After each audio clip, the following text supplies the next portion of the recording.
I write music, and I brought you 2 marches. I have them for you later. Oh, good. And I play the organ, the piano, everything I can lay my hands on. I have a Hammond Well, could you play him? organ. You could lay your hands on him. And I am quite a cut-up. If you give me a piece of paper, I'll cut something out. Piece of paper? Check with you. Well, I don't have No, any. I don't want that. I want a piece of that white paper. This?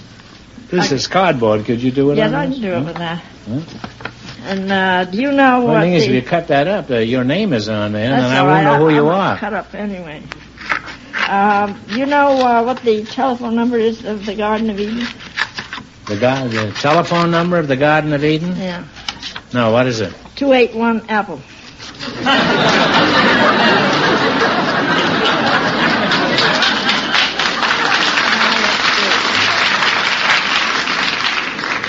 That's mighty good. I gave you a cigar instead of a pipe. No, you gave me a pipe instead of a cigar. Why did you do that? Do you object to cigar smoking? That's rather good, isn't it, huh? No glasses. You see them? I can cut your name out, but you have to have a typewriter paper to do it. No, well, I don't. I haven't even got a typewriter. Well, now, Catherine, I want you to be honest. Do you think this really looks like me? No. You know what it looks like, don't you? It looks more like one of those tea bags that your son is always holding up. Well, you're a charming couple, and I've certainly enjoyed talking to both of you. And, Catherine, I think your son is a real big talent. And when you see him, you give him my regards on another network. Do you think he's going to be happy with your appearance here tonight? He doesn't know it. Well, he will if he sees it, won't he? Or doesn't he what can he do? It's all over. Yeah. But do you think he'll enjoy it? Oh, he must. I mean, does he approve of you having a theatrical career? Fun. Huh?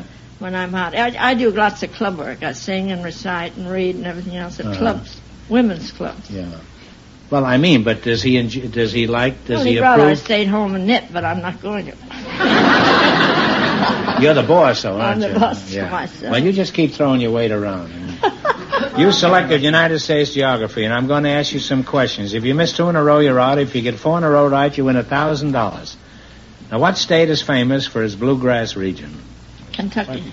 Kentucky. You have 1 right. Now, talk it over before you answer, because he might have a different answer. We couldn't. What state lies directly north of Louisiana? Now, talk it over. Arkansas. Arkansas is right, yeah. You have 2 right. 2 more right, and you'll have $1,000. Good. Now, in what city is the Alamo? That's in Texas. In What city? And San Antonio. Texas. And San Antonio is right. You're almost there. Get the next one right, and $1,000 is yours. Now, which of our state capitals is situated at the highest altitude? I would say Denver. Washington. I would say Denver. Denver? I want Denver. Well, I'm glad you have different answers because you're both wrong. It happens to be Santa Fe, New Mexico. Oh? That's a fooler, isn't it, huh? Well, now you have 1 wrong. If you get the next one wrong, the game is over for Now, you. what state is known as the land of sky blue water? From the land of sky blue water, That's Minnesota. Minnesota is right. Well, you're back on the right track. You have 1 right now. Good. Now, what state lies directly east of Oregon? That is Wait a minute. Talk it over. East of Montana. Idaho. Well, what do you decide East on? of Montana, west. You said east of Oregon, did you not? East of Oregon. It's Idaho. Oh, I thought you said east of Montana. Well, do you agree with that, Captain? Yes, Idaho. Well, he's right. It was Idaho. I thought you said And east you of pretty near talked him Montana. out of the money, eh? Well, you have 2 right anyway. In what state do you find Bunker Hill? Massachusetts. Massachusetts is right. We agree on that. Now you got 3 right. The next one right, and you'll have your $1,000. The Lake of the Woods projection is the northernmost point of the United States. In what state is it? That's Minnesota primarily. You agree to that? Wait a minute. Minnesota. No, they haven't given it. Minnesota? It's a good thing you got him here tonight, Catherine. Minnesota is right. And you have 4 in a row, so you win $1,000. Oh, that's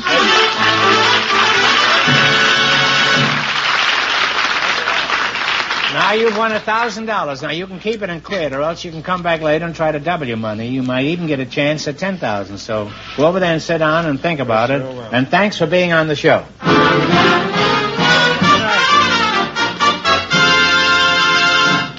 In just a moment, our second couple will join Groucho to play You Bet Your Life. Open a beer. Why, it sounds like Pabst. Pabst. Pabst. is the beer that speaks for itself. It speaks with authority. It says, well done, now have a beer. It speaks of fellowship and good cheer. It says it in one word, listen here. Pabst. Blue Ribbon Beer. Rodin, is that right? Well, you're an attractive young couple. And Ziva, I'll start with you. And what I'd like to do is wind up with you. Now, what kind of a name is Ziva? Ziva is an Israeli name. It means sunshine. It does, huh? Yes. Well, would you mind coming a little closer? I'd like to get sunburned before the evening. Are you from Israel? Yes, I am. You I was are. born in Haifa. Yeah. You speak very good English. Did you learn general housework? Or? No, the first 2 months I went through a basic training just like a regular soldier, and then I was... General housework? Or? No, the first 2 months I went through a basic training just like a regular soldier, and then I was placed on the in the entertainment division. You entertained the whole army? Well, not quite the whole army at once, you know. What did you do in the army? I mean, what did you do in the army? I danced and I sang and I... Is this while the war was on? You were singing and dancing?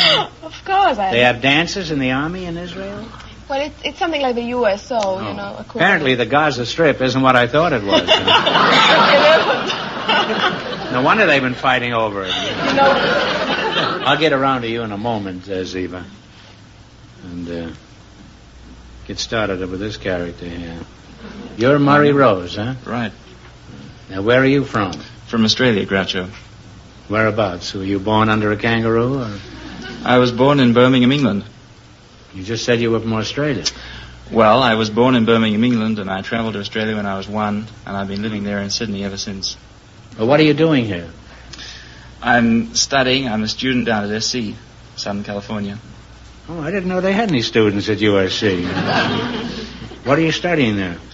I'm taking a course in television and cinema from the point of view of acting and directing and producing. What did you do in Australia? Is that the way you pronounce it, Australia? Australia. Yeah. Well, I've been swimming since I was 3. You must have more barnacles on you than the Queen Mary. How old are you? 19. 19? I thought you were around 30. You're not old enough for this girl. Oh, yes, he is.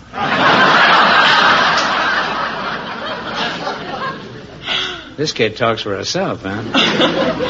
Have you achieved anything as a swimmer? I've had quite a good success. Yes. Have you been on any big swimming meets? I was in the recent Olympic Games in 1956 in Melbourne. Really? Uh-huh. Well, you had some stiff competition, as I recall, in the Olympics. How did you make out? I did quite reasonably. I won 3 gold medals. This is...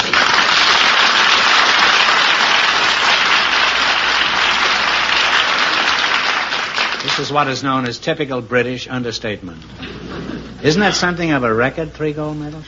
I believe so, yes. The last person to do it was Johnny Weissmuller in 1924. Oh, and he wound up a tree.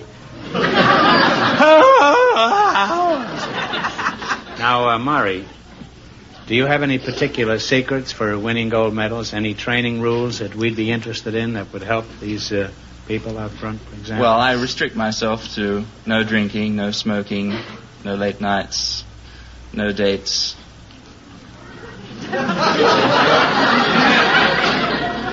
How about diet? Do you eat anything special, like steaks and strawberry shortcake and things like that? Well, to you, I probably have quite an unusual diet. I don't eat meat or fish or poultry, and instead I eat a lot of fresh fruits and vegetables. And at the same time, I stay away from most devitalized and unprocessed foods, such as white sugars and white flours. Well, if you don't eat meat and fish, where do you get your proteins? Well, from such foods as nuts and soybeans and yogurt, wheat germ. Well, now let me get this straight. You don't have any late hours, no smoking, no drinking, no girls, You said it. no steaks, No. and no sweets. That's right. Well, when you're out there swimming, have you ever thought of just drowning yourself?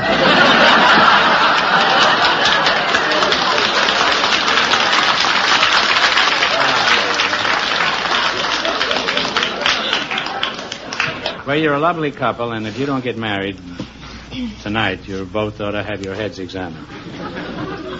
Now, you selected world geography. I'm going to ask you some questions. If you miss 2 in a row, you're through. If you get 4 in a row right, you win $1,000. What is another name for the Republic of Ireland? It's one word.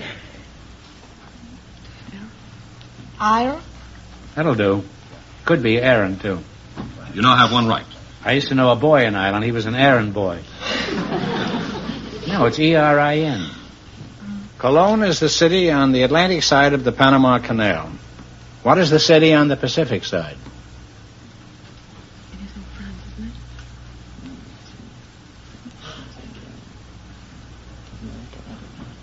Mm-hmm.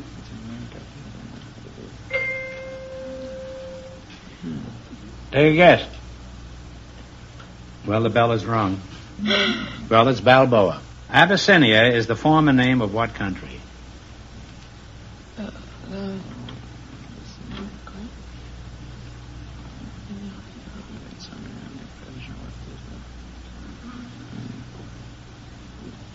Persia? No. Gee, you ought to know this. Ethiopia. Well, that's I'm two sorry. wrong in a row. Sorry. I was hoping you were going to win some money. Oh, me too. All right, I'm going to give you one more question for $100, and please don't help because it's rather difficult. Are you ready? What color was the old gray mare? Pink, that's right. Sorry you didn't win more, but thanks anyway for being with us, and I know you're going to have a very successful future, and you too. Thanks, Groucho. You'll get along swimmingly. Before I go, I'd just like to say I'd like to donate my money to the community chest. Oh. Because I come under the rules of the Pacific Coast Conference, and they don't allow me to accept money at the present. Oh.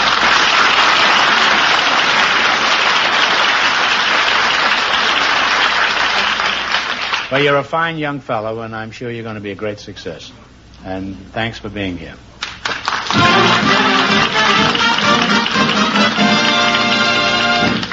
We'll find out if our first couple will try for $10,000 in just a moment. Hi, folks. This is Pat O'Brien, speaking to you about the many things crippled children need. Special care, muscle training, special schooling, to name just a few. But most of all, they need to belong. They need to be part of the everyday life about them, to play in the sunshine, to be accepted by other children. Have you ever listened to the slow shuffle of young feet heavy with braces that reach from shoes to hips, or the measured tapping of the child who must walk with crutches when he plays? If you have, I'm sure you found yourself wishing that every child could walk or run freely. That is what crippled children wish, too. And you and I have a part to play in making some of their wishes come true. One of the ways to do this is by giving to Easter Seals so that more crippled children may have special care and treatment. Or you can contribute directly to Crippled Children in care of your local post office.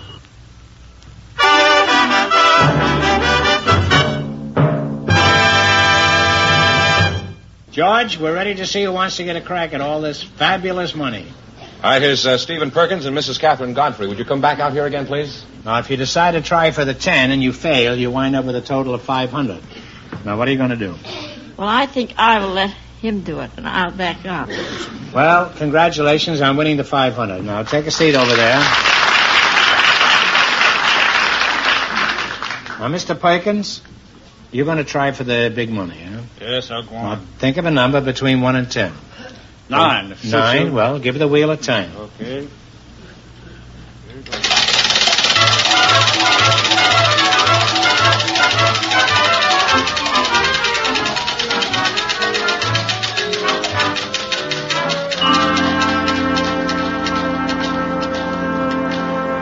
Well, you chose 9. It came up 4, so this question's worth $1,000. You ready? Already. The Emporia, Kansas Gazette became nationally famous through the efforts of its wise and gifted editor. For $1,000, who was this outstanding small-town newspaper man? Think it over.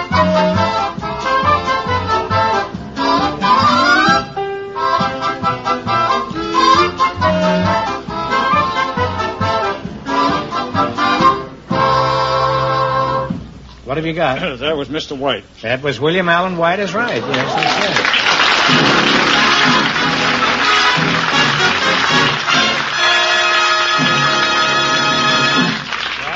for a country boy from New Hampshire, you've done pretty well. Now you've got $1,000. What are you going to do with all that money?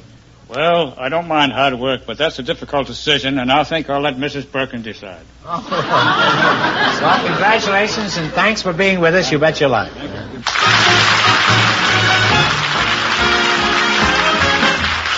You Bet Your Life is transcribed in Hollywood. Produced by John Goodell. Directed by Robert Dwan and Bernie Smith. Music by Jack Meakin. This is George Fenneman reminding you to tune in again next week, same time, same station, to hear the one, the only Groucho. And see Groucho every Thursday evening on NBC television. You Bet Your Life is heard by our armed forces around the world.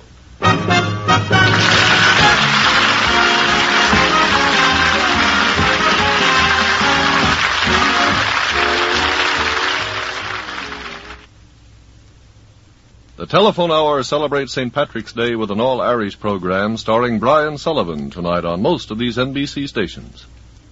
Once upon a time there was an engineer. Choo-choo Charlie was his name, we hear. He had an engine and he sure had fun. He used good and plenty candy to make his train run. Charlie says, love my good and plenty. Charlie says, really rings the bell. Charlie says, love my good and plenty. Don't know any other candy that I love so well.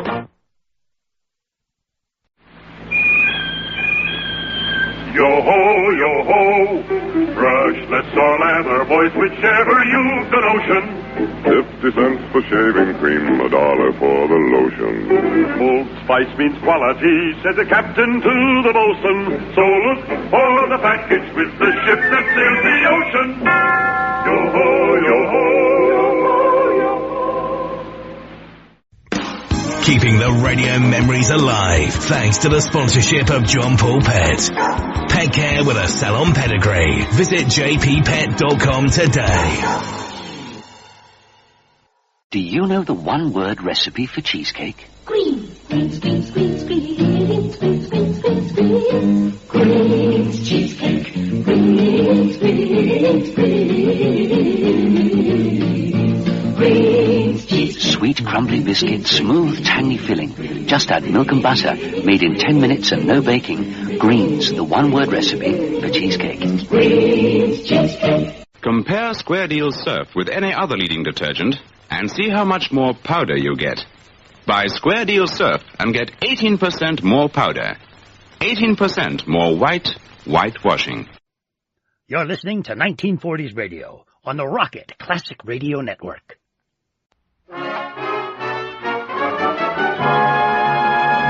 Saturday, it's the exciting new Plymouth. Right now, it's the Harold Perry Show. Yeah.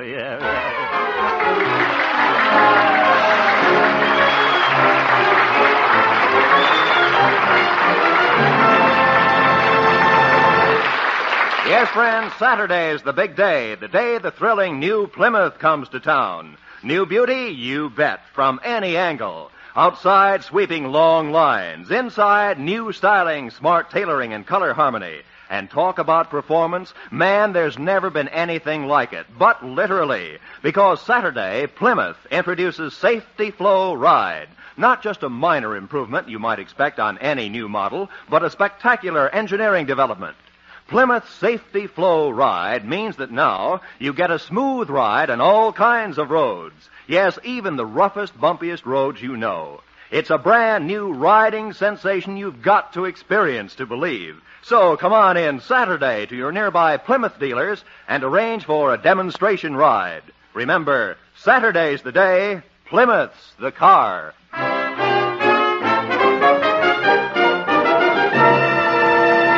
And now, Harold Perry as Honest Harold the Homemaker.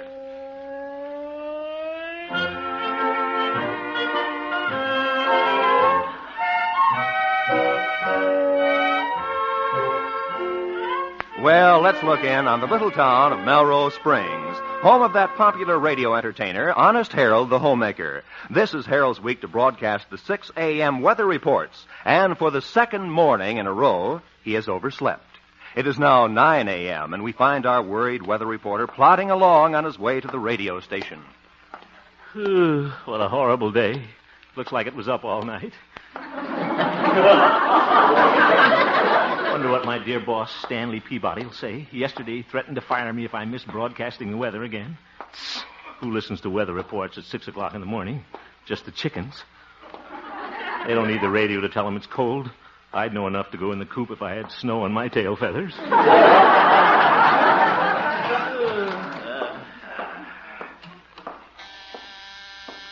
Good morning, radio station KHJP. Good morning, Glory. Oh, good morning, Harold. Mr. Peabody wants to see you in his office right away.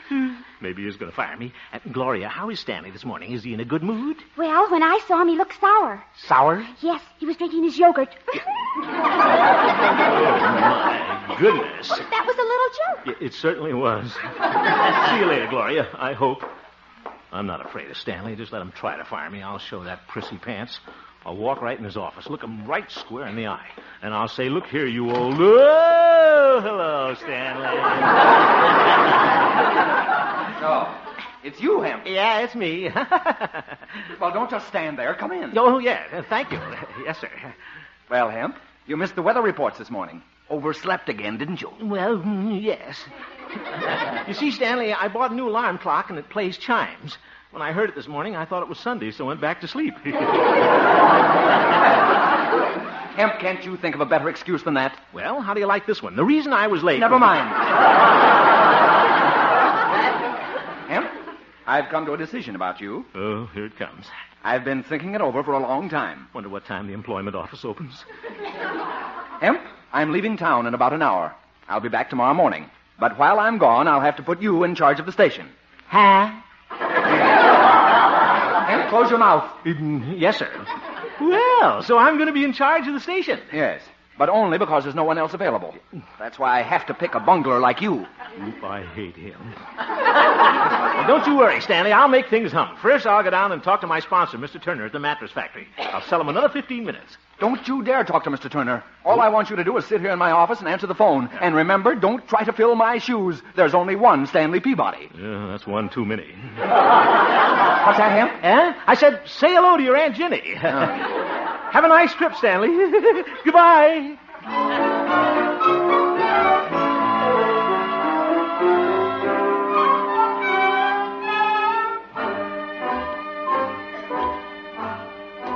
Gee, I just can't believe it. I'm in charge of the whole radio station, all 250 watts. I'll look like a real executive when I walk in. Fresh-shaved carnation, this blue suit. It's kind of shiny in the back, but I'll be sitting down most of the time. Hey, I think I'll drop into Marshall's office and see Pete, impress him with my new job. Well, hello, Pete, my good man. Oh, hello, Harold. Pete, you notice anything different about me? How's that? Take a good look at me. You got shaving soap in your ear, boy. No, Pete, I'm all dressed up. I'm going to be in charge of the radio station today. I'm a big executive. Oh, I see. You're one of them typhoons. I am not a typhoon. That's a big wind. That's right. Pete? I'm only kidding, boy. Well, hello, Doc. Hello, Pete. Well, hello, you old horse doctor.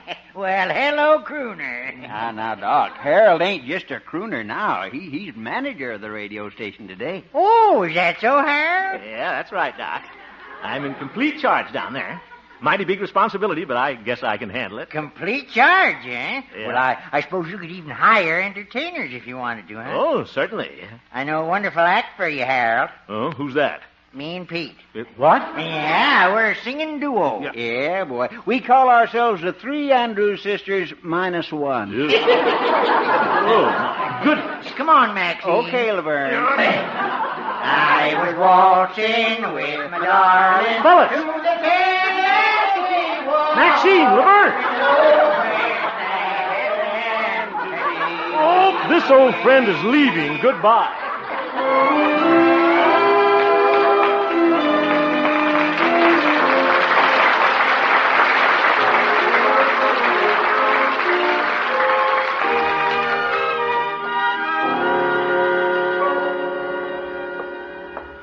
This is certainly going to be a busy day. Well, here's Stanley's office. What am I knocking for? It's my office now. Well, might as well get behind the desk. Try Stanley's chair for size. Well,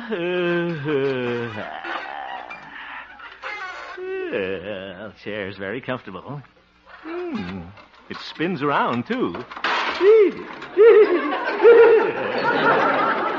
Yeah, this is fun. Oop, I'm getting chair sick. Wonder where Stanley keeps his cigars. Probably in this drawer here. Oh, yeah, here's the little box. Just open the lid, reach in. Oop, what's this note?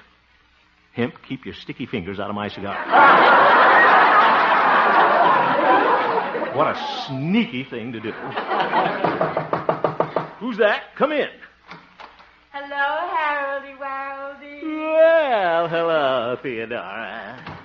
Well, I hear you're a big executive today. Oh, yeah, I've been execing all over the place. Theodora, how'd you like to be my secretary? Well, I don't know, Harold. I can't type very fast. Oh, that's all right. My speed's about 10 kisses a minute. Oh, Harold. How about taking a little dictation right now, huh? My, you look like a great big old lion behind that desk. I do?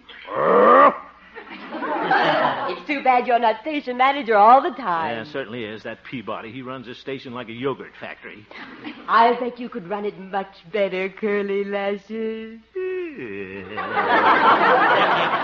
And I could, too. Take my program, for instance. It's an hour long and only 15 minutes of it is sponsored by Turner's Mattress Factory. I bet I could sell Mr. Turner the whole hour, but Peabody won't let me go near him. Why, Harold, you're not afraid of Stanley Peabody, are you? Well... I thought you were a lion. You're the king of the jungle. I am? Say, you're right, Theodora. Why should I be afraid of Stanley? I'm going down and sell Turner right now.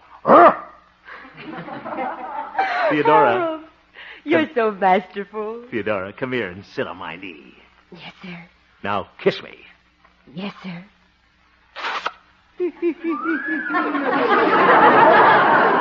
How did my big executive like that? You know, Theodora, I was made for this job. Yeah.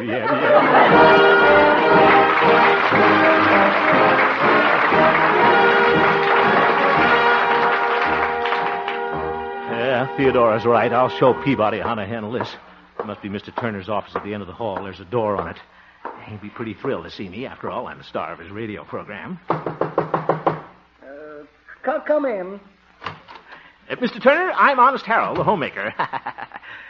Oh, how do you do, Mr. Homemaker? Yeah. No. My name is Hemp. You must know me. You sponsor part of my radio program. Radio program? Yeah, you've been sponsoring me for 5 years. Oh, I do have a hazy recollection of that. Wow. He's hazy, all right. How do you like my program? Well, I haven't listened to radio for a long time. What? Since my crystal set broke down.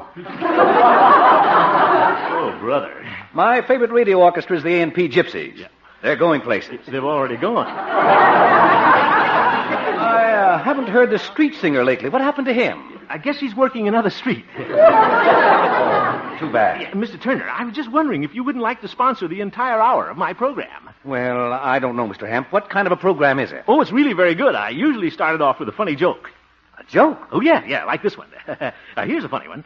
Must have been wonderful back in the gay 90s. Those were the horse and buggy days. Grandma drove the horse, and Grandpa drove her buggy.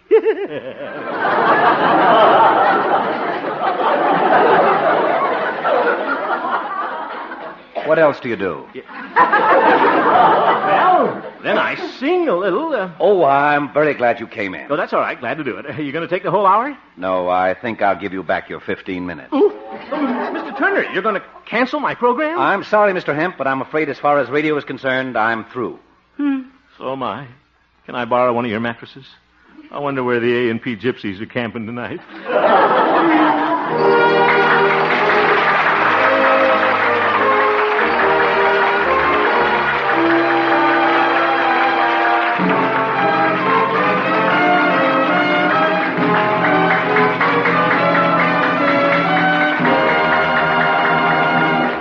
We'll return to the second act of our story, Honest Harold, in just a moment. Hey, what's all the excitement? The beautiful new Plymouth. It's coming to town Saturday, and it's got everybody talking. Matter of fact, it's even got some people singing. You're out in your Plymouth and rolling along. With safety flow ride, you go rolling along. Rolling along, rolling along your new Plymouth. You can't always drive on the beaten track, a fact that may make you grumpy. For the horrible truth is that once in a while you come to a road that's bumpy. Just see the bumps, they look like this, but riding inside nothing's amiss. For your Plymouth goes rolling along. With safety flow ride, you go rolling along, rolling along, rolling along. Yes, riding inside the new Plymouth, those bumps and dips might just as well not exist. For thanks to Safety Flow Ride, your new Plymouth does go rolling along smoothly on all kinds of roads. And this spectacular engineering development is only one of many new features Plymouth is introducing. So mark your calendar, tie a string around your finger, tell someone to remind you anything. Just make sure you get into your Plymouth dealer Saturday to see the most exciting Plymouth ever built. Your Plymouth goes rolling along.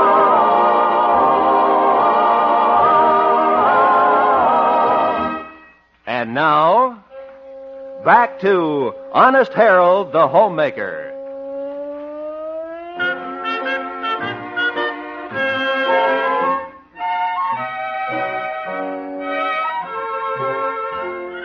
Well, Honest Harold's career as manager of the radio station isn't turning out so well. In one morning, he has managed to lose the sponsor of his program, and he has practically lost his job. It's afternoon now, and we find our unhappy executive at home talking to his mother. I'm through at the radio station, Mother. I might as well turn in my stopwatch. Now, son, if you are fired, we'll get along. Why, if necessary, I'll get a job. Yep. I understand there's an opening at the laundromat. Yep. Please. Mother, I will support our little family. Anyhow, Harold, you haven't been fired at the radio station yet. Maybe you can think up another program that Mr. Turner would like. No, Mother, it wouldn't work. I'm licked. Harold, a man isn't out until they've dragged him to his corner. Mother, you've been sneaking out to the prize fights? No, but I saw one in a movie the other night. One of the fighters reminded me of you. Oh? He thought he was beaten, too. For 9 rounds, he took an awful licking. Mm-hmm. A right to the chin. A leg to the nose. Watch it, Mother. And then a smash to the stomach. Zoink. I wish the bell would ring. But in the 10th round, he came back. Oh? He lifted an uppercut from the floor and knocked his opponent out for a count of 15. Yep. Mother, that's 10. Oh, yes. Now remember, Harold, it's never too late to come back. Maybe you're right, Mother. I will get another program for Turner. That's the spirit, son. And I'll be in your corner. Okay, Mother. I'll go out and win this fight. You bring the smelling salts.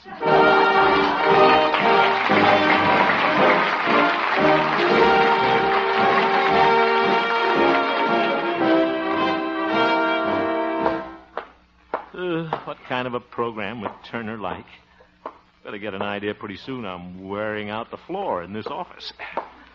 Let's see. Maybe a musical show would be good to advertise his mattress factory. We could call it Holiday for Springs. Yeah, I guess not. Let me see. Who's that? Come in. Howdy, boy. Pete. Hello, Harold. Oh, my goodness. Double trouble. What are you two fellas doing down here? Came down to save your job, boy. What? Your mother told us she was looking for a new radio program. We got just the thing for you. Oh, no. Yeah, it's a mystery program. A mystery program? Yep. And it's real scary. Oh. Boo! Look, this is all very nice of you guys, but I'm busy. Oh, we wrote it ourselves, Harold. But, folks... Now, the first scene is an old English castle. Pete plays the part of an English lord. Kind of a high mucky muck. High mucky muck. Hi, Harold. You... I'm supposed to be Lord Beaverbottom. Ain't that a doozy? It certainly is. And I play a sort of Jekyll and Hyde. Hyde at night. Yep. Got to hide in the daytime, too. Now, look, fellas. And the show opens on a stormy night. Lord Beaverbottom is sitting in his castle. Well, go on, Pete. Oh, yes. By Jove, it is a dark and stormy night, by Jove. What an English lord. By Jove, what was that? A noise, by Jove. I declare I sound like Basil Rathbone. That's what you think. Then I climb in the window. I'm crazy, Harold. Now listen to me, both of you. I'm sorry, but your mystery program idea isn't what I'm looking for, fellas. Oh, well, we got another idea. What? A musical act. It features Arthur, my goat. What? Yeah, he's right outside. Come on in, Arthur. Doc! Come on. That's it, Randy. And I'll say hello to Harold, Arthur. Doc, will you get that goat out of here? Oh, Harold, now you're gonna hurt his feelings. Oh, he didn't mean it, Arthur, boy. He didn't mean it. Ain't they cute together? Yeah. I'd better open the window. Now you listen to this, Harold. The three of us are going to sing The Thing. The thing? Oh, no. Okay, boys. While I was walking down the beach one bright and sunny day, I saw a great big wooden box a-floating in the bay. I pulled it in and opened it up, and much to my surprise, I discovered it right before my eyes. I discovered it right before my eyes. I wish I was in the thing with the box.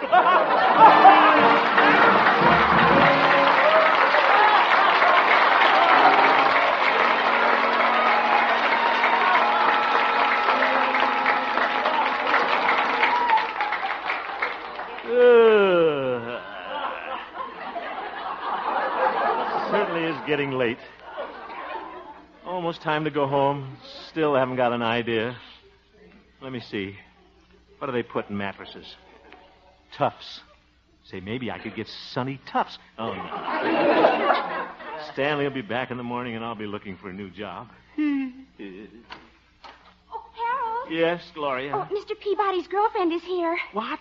Miss Abigail Turner? Yeah, she wants to know when Mr. Peabody's coming back. Do you want to talk to her? I certainly do not, Gloria. I got stuck with her and Stanley Peabody New Year's Eve in the Moose Room. All she did all night was sing, "Oh, the music goes round and round." Brother, what a voice. Tell her I'm out. Oh, yes, sir. Well, she can't stay anyhow. She's on her way to see her uncle, Mr. Turner, at the mattress factory. Yeah, well, you just tell her to... Did you say Mr. Turner is her uncle, Gloria? Yes, sir. Gloria, I think I've got a great idea. Wonder how Miss Turner would like to sing on the radio. But, Harold, you just said she had a terrible voice. Yeah, but you just said Miss Turner was her uncle. Oh! My goodness, she got it. Show her in, will you, Gloria? Yes, sir. Well, I can just talk her into this. I'm sure Mr. Turner wouldn't mind sponsoring his niece. Hello there, Mr. Hens. Abigail, I haven't seen you since we had such a wonderful time at the New Year's Eve party, remember? Oh, yes. The music goes round and round. Yes, I remember. Only an uncle would sponsor a voice like that. Abigail, I'd like to put you on the radio. Me? Yeah, I think a voice like yours should be plugged. On the air, that is. Oh, you're just saying that. No, I'm not. Why, with your uncle, your talent, I could build a whole program around you. Oh, well, I couldn't sing on the radio. That microphone would scare me silly. Too late for that. Abigail, I think you have great possibilities as a singer. Oh, you think I could be a chanteuse? I certainly do see. In fact, Abigail, we could start your program this very night, 8 o'clock. We can cancel the horseshoe matches. Tonight? Oh, I couldn't tonight. I'm supposed to play canasta with my sister. Canasta? Well, won't your sister let you out of it? Well, I canasta. You...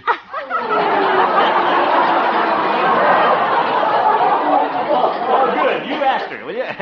Yeah, we'll make it tonight for sure. And just for the fun of it, why don't you ask your uncle, Mr. Turner, to listen in, huh? Tell him to fix his crystal sack. All right. You better come down about 7 with your music, It's huh? all right. Oh, I'm going to be another Hildegard.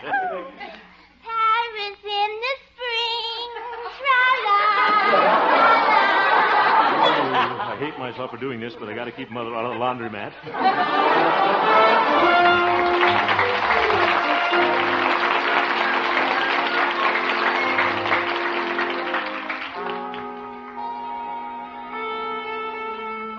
Yasha, will you please quiet down the orchestra? We're almost ready to go on the air.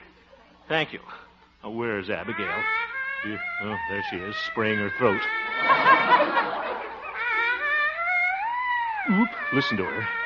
Guess Mr. Turner will like her. She's his niece, and blood is thicker than sopranos. Oh, my goodness. Listen to that. Paris in the spring is going to sound like winter in Peoria. Well, maybe she won't sound so bad on Mr. Turner's crystal set. You'll think he's got a defective cat's whisker. About time to go. Hello, Hair. Howdy, boy, by Joe. What are you two fellows doing here in the studio? Well, we heard you were doing a program tonight. Just thought you might want to use us. No, fellas, I've got a program all set. Oh, sure, by Joe. Yeah. Will you two please sit down over there and keep quiet? Now, come on, Pete. If Harold doesn't appreciate our talent, all right for him. Talent. Oop. Time for the program. Abigail? I'm coming. I'm coming. Oh, I feel so twittery. Get your music ready, honey. It's almost 8 o'clock. Oh, yes, all right. Oh, what, is this the thing I sing into? No, that's the air conditioner, but it's a great idea.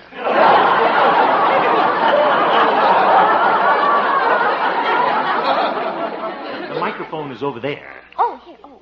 Yeah. Oh, there's a red light. Abigail, get ready. We're going on the air. Okay, hit it, Yasha.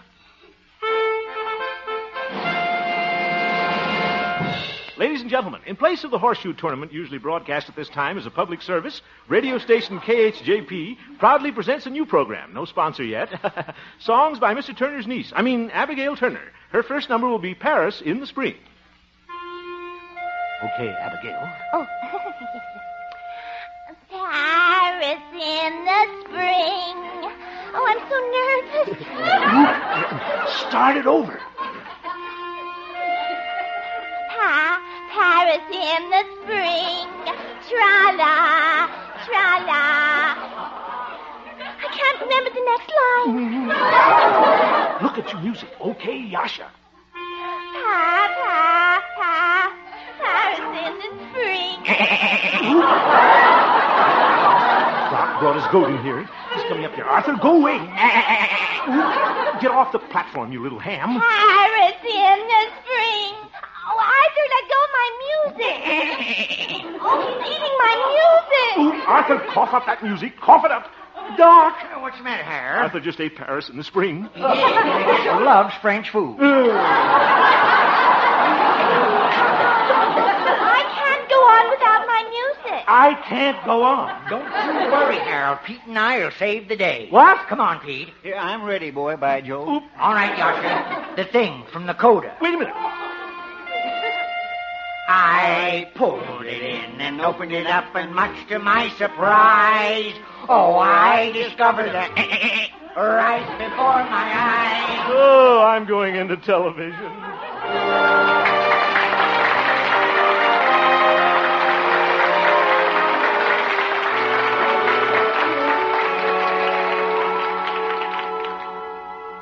Oh, what a shambles the program turned out to be. Now I've lost Mr. Turner for good. I've lost my job for good, too. Just write Stanley a little farewell note and leave it here on his yogurt jar. Tell him I've gone to New York to study Dianetics. Oop. Wonder if that's the thing. Come in. Hello, Mr. Hemp. Oh, Mr. Turner, how do you do? Goodbye. I heard Abigail sing tonight. You did? Well, I can explain everything. You see... Mr. Hemp, I've decided to sponsor your program again. Huh? On one condition. What's that? That you never let my niece sing on your station again. Yeah. She's a nice girl, but after hearing her voice, nobody could sleep. Huh? And that's bad for the mattress business. Well, of course. I guess you got a point there, all right. And by the way, Mr. Hemp, I rather enjoyed that goat. Oh, Lord Arthur? Yes, that goat has talent. Huh? He's got something inside. Yeah, Abigail sheet music. Well, you and he might sing a duet sometimes, like the Happiness Boys used to do. Remember when they used to sing Carolina in the Morning? Hit it, Hemp. Hit it? Oh, yeah. Oh, sure. Nothing could be finer than to be in Carolina in the morning. Go into your dance, Turner. Oh, right. Nothing could be sweeter than your sweetie when you meet her in the morning. Say, this might bring back Christmas sex. Oh, in the morning glory, wine around the door.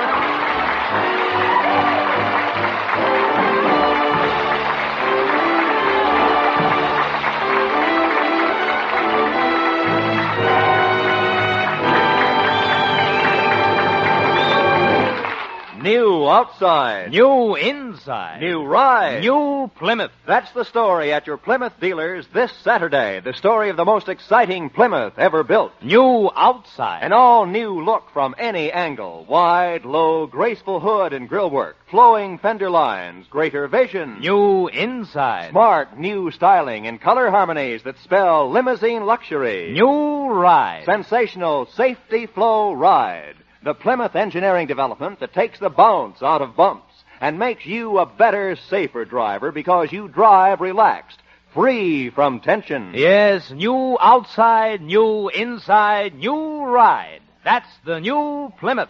See it Saturday at your Plymouth dealers.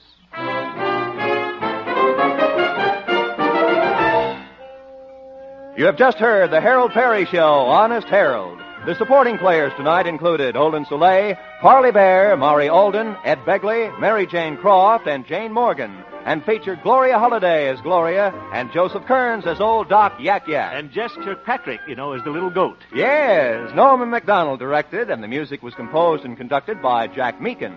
Honest Harold, created by Harold Perry, was written by Gene Stone, Jack Robinson, and Dick Powell. The Harold Perry Show has been brought to you by your Plymouth dealer. Remember, you have a date at his Plymouth showroom this Saturday to see the most exciting Plymouth ever built. Saturday's the day, Plymouth, the car. You're out in your Plymouth and rolling along. With safety flow ride, you go rolling along.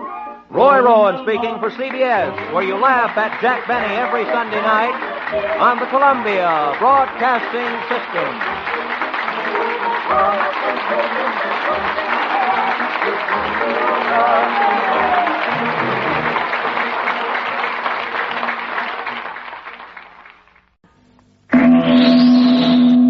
On your last trip, did you discover what the Earth people eat? They eat a great many of these. They peel them with their metal knives. Boil them for 20 of their minutes. Then they smash them all to bits. They are clearly a most primitive people. For mash, get smash. Would you credit it? 50-odd years of baking same old Ovis. Now top brass at Ovis tell me they want an alternative. Still with same wheat germ goodness, but a bit softer like and less crusty. I told them I'm too old to change my ways now. I'll put one that lads onto it. Very nice, young Harold. If you like that sort of thing. Hovis Handy Loaf, a new, softer Hovis. This is the 1940s radio channel from the Rocket Classic Radio Network. It's a gold cigarette time. If you want a treat instead of the treatment, smoke old gold. If you want a treat instead of a treatment, smoke old gold. Pleasure of them all gives the most pleasure of them all.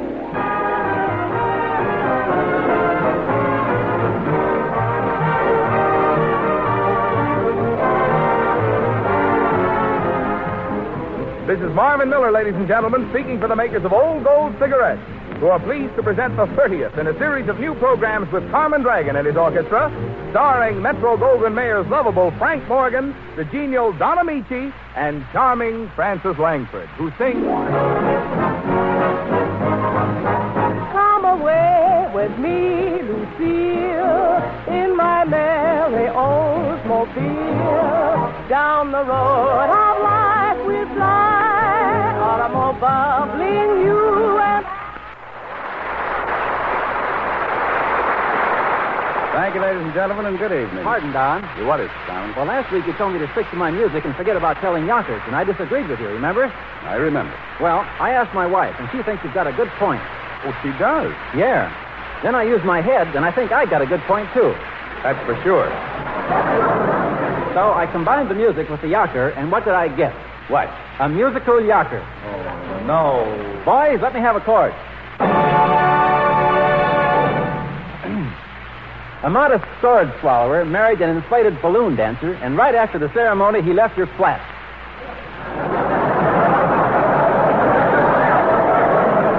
Get it? Hate it. I'm only trying to make your job easier, Don. I even got you a guest for tonight. A guest? What does he do? Huh? What does your guest do? I forgot to ask him. Oh, fine. Where'd you find him, Carmen? Well, he was hanging around the stage entrance, and I thought to myself, why not ask him if he's interested in being a guest on our program? So I did, and he was, and here he is. Say hello to Mr. Amici, Don't know his name either, huh? Well, I had to save something for the interview. What's your name, buddy? Gordon. Buddy Gordon. Fine. Now, just stand a little closer to the microphone so you'll sound better, Mr. Gordon. He sounds better than you do. Mr. Gordon. Hey, cut it out. He's my guest, boy, and I'll do all the interviewing, boy. Oh. Well, go ahead, boy. Okay. Now, Mr. What'd you say your name was, Buddy? Buddy. That's fine. You got any questions you'd like to ask him, Don? All right, Carmen. Mr. Gordon, would you mind telling us what your occupation is? Not at all, Mr. Amici. I'm a process server. A process server? Well, that sounds interesting. And you took the evening off to come down here and see our show, huh? Well, not exactly. I've got a summons to deliver to one F. Morgan. F. Morgan? Well, guess I'll be going home now. Come back here, Carmen. What for? You don't need me around to interview your guest. He's not my guest. You brought him here. Please. Gentlemen, don't squabble over me. I'd get Mr. Morgan sooner or later anyway. What makes you so sure, Mr. Gordon? Because I'm considered the ace process server in the sheriff's office. My record is unsullied. Oh, it is, huh? It is, sir. In the 12 years I've been serving summonses, I've accounted for every male witness. Well, how about women?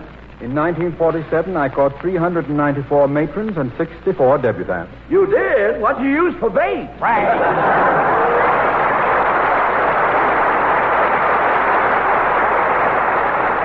Any man who can hook all those dames. Frank, no dames. Why don't you go home? Home? I can't go home, Dodger. I'm being shadowed. I spent all day dodging a stupid process server. You finally shook him off. Oh, yes. Each time he tried to slip me the dope, I gave the dope a slip. Oh, yeah. Dodger, who's that slippery dope behind you? Carmen brought him here. Well, any friend of Carmen, he's a friend of yours. Good day, gentlemen. Just a minute, Mr. Morgan. Shh, don't call me Morgan. That sneaky process server might hear you and hand me the paper. You understand, don't you? Perfectly. Not that I have much to worry about. You don't think he can catch up with you, huh? Not an earthly chance. You have no idea what a dope this process server is. Really? Really? He doesn't know it. But every time he leaves his house to look for me, I stop in and have tea with his wife.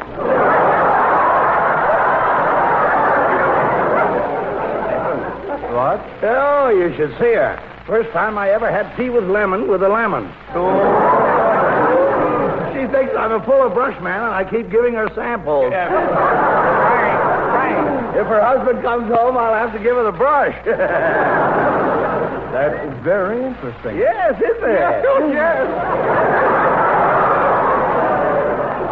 Well, thanks, young man, and if I can ever help you with a summons, just let me know. Well, as a matter of fact, I've got one in my pocket right now. You have? Well, now, that's a coincidence. Let's have a look at it. Frank. Stop pulling my sleeve, Dodger. Least I can do is help this gentleman. Here you are, Mr. Morgan. Well, thank you. Let me see. What orders appears of Frank Morgan on the... Frank Morgan! That's me! Thank you. Good night, Mr. Morgan. I've been stabbed! Dodger, why didn't you warn? Now, wait a minute, Morgan. Don't get hysterical. What's this case all about? Is it serious? Serious? Dodger is the worst calamity that ever befell me since I was operated on in a cocktail lounge. You were operated on in a cocktail lounge? Yes, I had a brass rail removed from the bottom of my foot.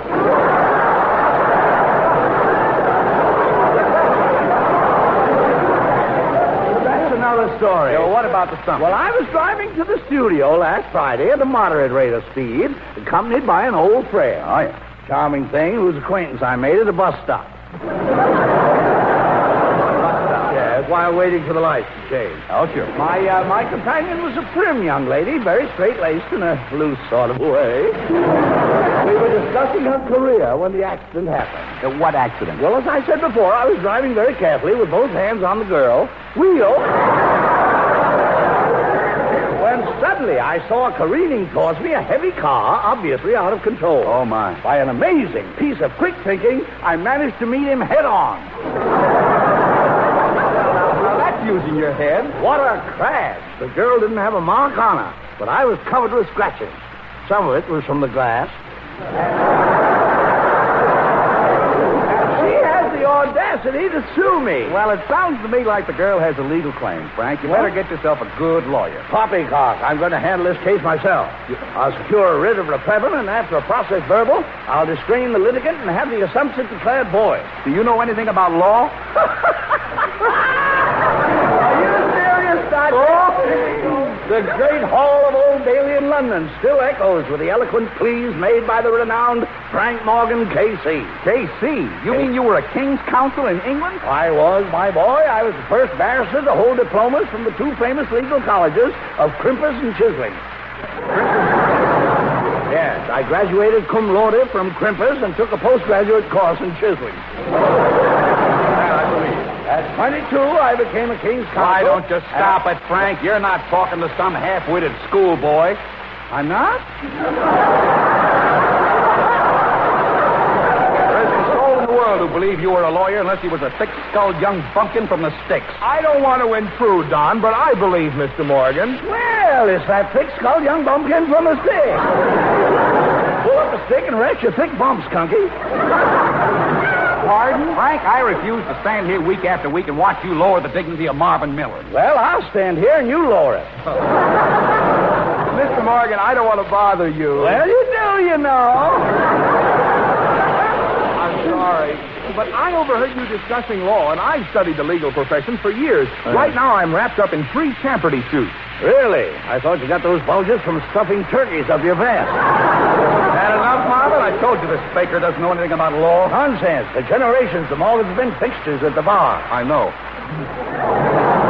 Beginning with my grandfather, Shyster Morgan, down to my Uncle Vagrant and my Aunt Pickpocket.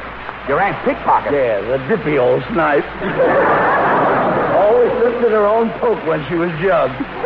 What a wonderful family. Yes. While I was still in my swaddling clothes, they schooled me in the honorable profession, and I soon rewarded their confidence in me by winning my first case. And what was it?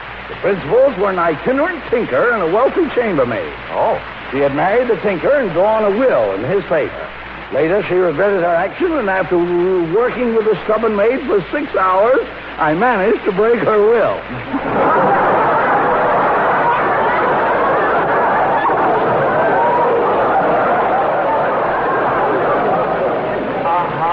The case brought me worldwide publicity, and I soon began to specialize in emotional cases. Emotional cases? Passion, murders, alienation of affections, breach of promise, anything involving the heart. Oh, yeah. I'm the only lawyer alive who ever conducted simultaneously 2 perdition suits. 2 perdition suits? What's that? A pair of breeches. I'll take a loafer jacket. Belt in the back? Just a kick in the pants. Well, try this on for size. What are we talking? You were telling us how you were a lawyer, Mr. Morgan. Oh, yes. I can't begin to recount the number of cases I've disposed of. Don't try. Oh, but in more than one instance, I managed to get favorable verdicts, despite the fact that my opponents had softened the judge with a heavy bribe. Bribe! I knew you meant bribes, Mr. Morgan. So you did. Well, the case that put me in the public eye was a little affair dubbed by the newspapers as the Morgan murder case. Oh, who did you kill, Frank? 2 other shysters who muscled in on my... I object to it! Stop that, Don. Objection sustained. Go on, Mr. Morgan. Where was I? I don't know. Something with muscles. Oh, yes. By adhering to a rigid diet of grass and raw jellied eels, I developed my flabby biceps. No! I'm sorry, Frank. What was this Morgan murder case? Well, you can find it listed in the records under State versus Gilhooly. Lincoln, 347, U.S. 101 to Ventura, date to Pismo Avenue. going to appeal this to the Supreme Court. Yeah, what about Gil Hooley, Frank? Well, they had a very flimsy case against him, but the boy was smart enough to come to me. Smart. I'll skip the weeks of drudgery I went through in building up his defense, bribing witnesses, destroying evidence, and forging letters. Suffice it to say, I was thoroughly prepared when the trial opened. And what happened? Well, the district attorney was rather an unscrupulous fellow, and the case went badly during... John Amici and Francis Langford as John and Blanche Bickerson in The Honeymoon is Over.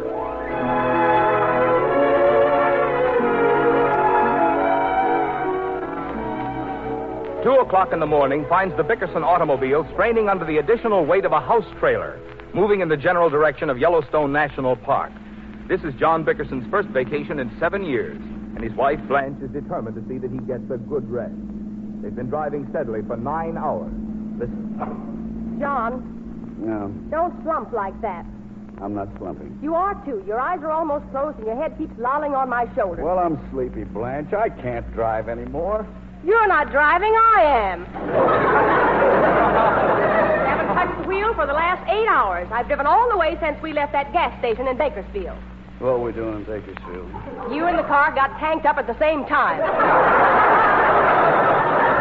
I'm warning you, John Bickerson. I'm not going to stand for your conduct much longer. I'm growing old having to battle with you because of your act. What do you think I am? Old battle axe.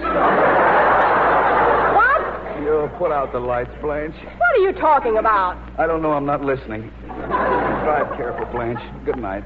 I wish we'd never started on this trip. I won't shush. You've got no right to treat me like a truck driver. You haven't been 1 minute's help to me. I don't know where we're going. I can't understand these dials on the dashboard. I'm telling you now, John, if you fall asleep once more, I'll run out of gas. Oh, you say it, but you won't do it. That settles it. I'm not going to drive another step. Well, pull over to the side. You can't stop in the middle of the highway. You're blocking traffic. Oh, all right. It won't start. Let me see that gas gauge. Empty. Why didn't you tell me we were running low? I told you I didn't know anything about it. Well, there's no use sitting here. There's only one way to get this outfit over to the side of the road, and that's by pushing it. Now, don't touch a thing until I tell you. Okay, Blanche. I can't even budge it, John. You come out and push.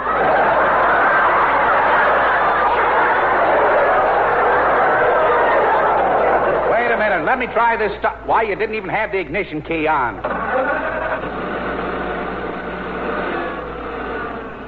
There, that's that. Turn off the headlights, John, and come back here in the trailer. Where did I put that suitcase with my nightgown? John? John? Where is he? What's he doing in that car?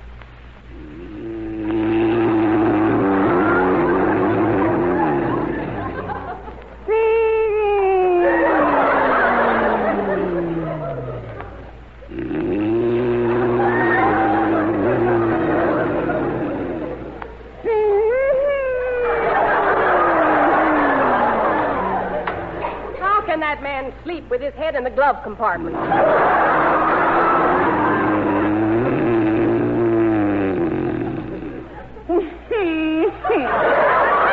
can't believe it. John.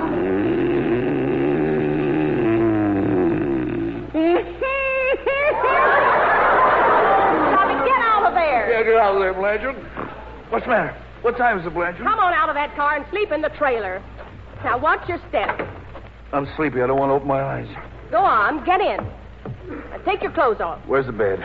Just pull down the ironing board and hook it to the bread box. I can't sleep on an ironing board. What kind of a trailer is this? You don't have to sleep on the ironing board. That just makes the slab. Oh. Now, you just fold the stove underneath and slide the seat pads on top. There. Isn't that clever? Wonderful. Good night. The other bed hooks on the other side. See how simple it is? I hate it. Oh, you're never satisfied with anything. This trailer's a darn sight better than our apartment, if you ask me. Yeah. It's got every modern convenience. There's more closet space than we have. There's a lovely metal sink, and the bathroom is out of this world. That's what I was afraid of.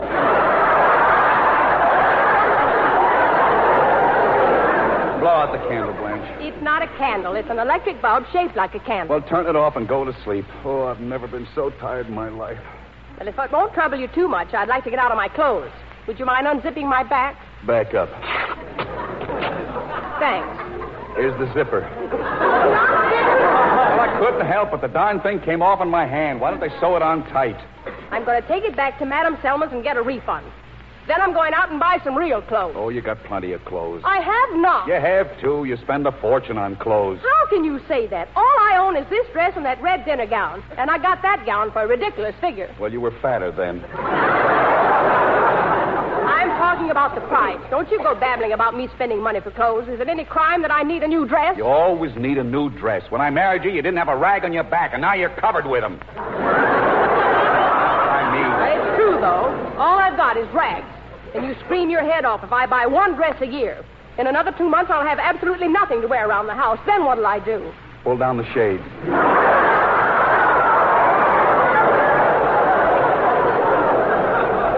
Believe me, Gloria Gooseby got the right kind of a husband. That Leo gives her everything, and he never squawks. Leo covers her with diamonds and bundles her in furs. Leo bought her a blue meat coat last month, and the month before that, Leo gave her a pearl necklace. Yeah, pearl. I saw her last week, and what do you think she's got wrapped around her little finger? Leo. No, she hasn't. She's got a ring with a diamond in it as big as my head. Maybe it's as big, but I'll bet it's not as thick.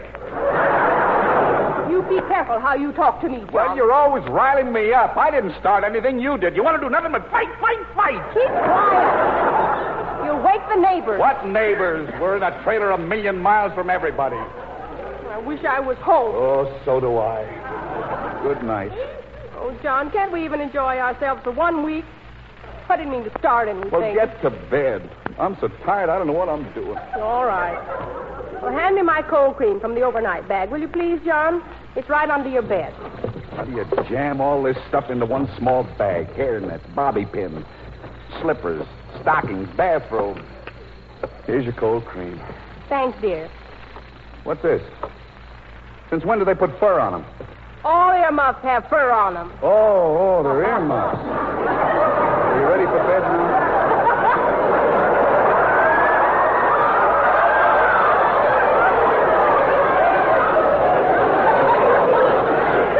I'm ready. Good night. Let's talk. Oh, Blanche, I don't feel like talking. I want to sleep. I don't understand you. I swear I don't. You never want to talk. Not to me, anyway. I mean a real conversation. John? Yeah. Do you know you haven't actually spoken to me for 3 months? Why is that, John? I didn't want to interrupt you.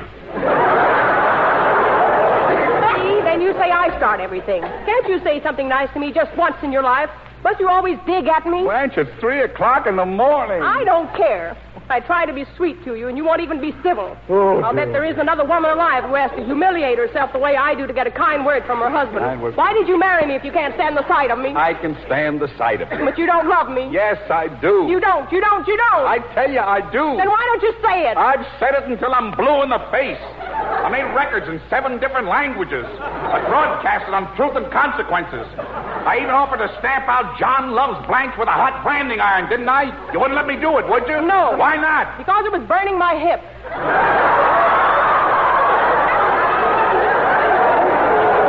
Well, if you can't stand a little pain, don't keep asking for proof of my love. I'm going to tell you for the last time, Blanche, no man ever felt about a woman the way I feel about you.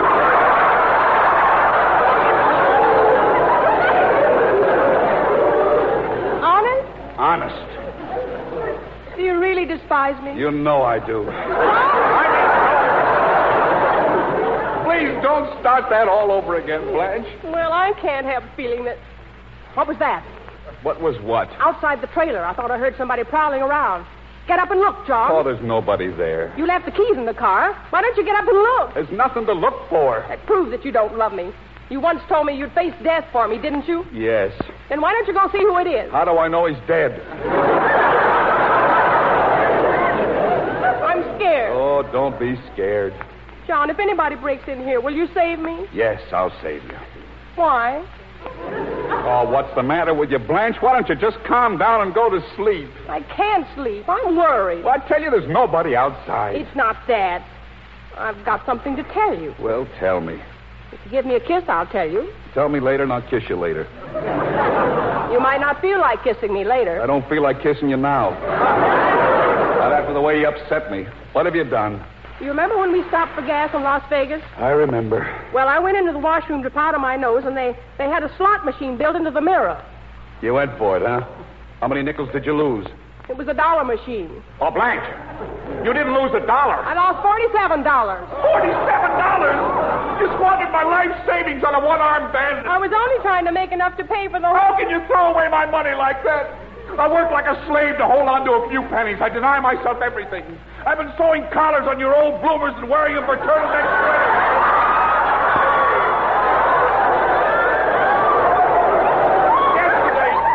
I took a bite out of my own leg to save on lunch. She gambled away $47. I never gambled in my life. Last week you bought a raffle ticket for $25. What raffle? It was a pawn ticket. I hocked my teeth. Blanche, I take it over. John, quick. There's somebody unhitching the car. Don't try to change the subject. We're going to have a showdown if it's a lamb. John, look out the window. What are you talking about? Where? What happened to the car, Blanche? It's gone. I told you there was a problem, but you wouldn't listen. Oh, how do we get the police? That crook made off with my car. Well, you don't have to get hysterical, John. It can't get away with it. Why not? Because I copied down his license number. What's the use? Good night, Blanche. Good night, John.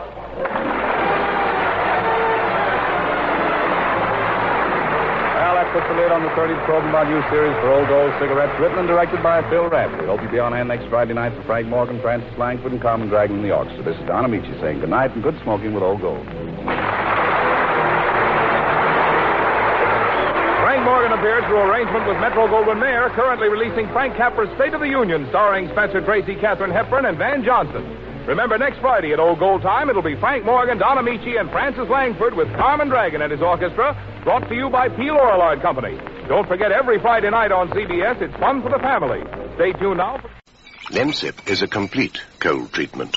It's made to help lift headache and feverishness, clear your stuffy nose, soothe your tickly throat, and bring you warmth and comfort. Lemsip, a complete cold treatment. You know how much dogs love fresh meat? Well, here's something pretty amazing. New Hap. Moist, meaty, really juicy chunks that look and taste as good as fresh meat. Dogs love it just as much. See, one collie's eating fresh meat, the other Hap. Now watch. You can even change the bowls over, and the dogs love it just the same. Give your dog New Hap. It looks and tastes as good as fresh meat.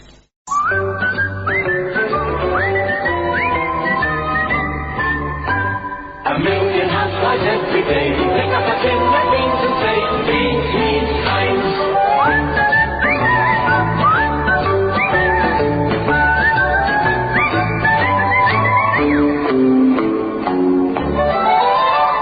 A million housewives every day pick up a tin of beans and say, beans means Heinz. Standing in a bus queue, Sitting in the traffic, letting other people find the way you go. It's time you broke away. Believe in freedom. Believe in Honda. Going when you like from door to door. Your Honda bike and you. Believe in freedom. Believe in Honda. Going where you like. Your Honda bike and you. Classic shows from the golden age of radio. This is the Rocket Classic Radio Network.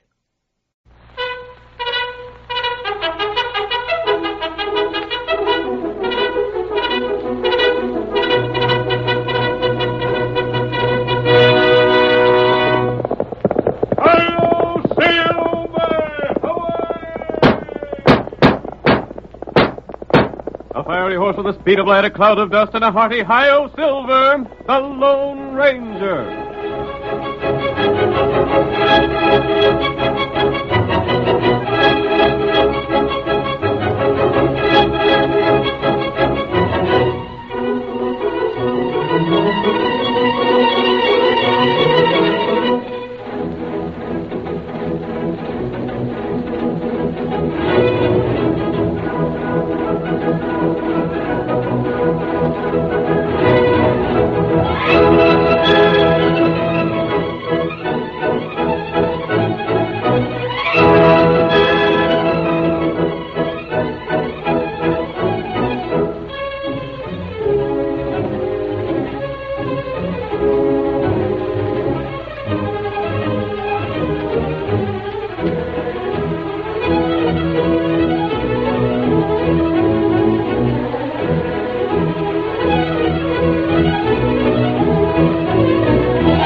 uncertain law enforcement of the pioneer days of the western United States brought forth a new champion to the cause of justice, a phantom figure of the plains who fought crime and injustice wherever he found it.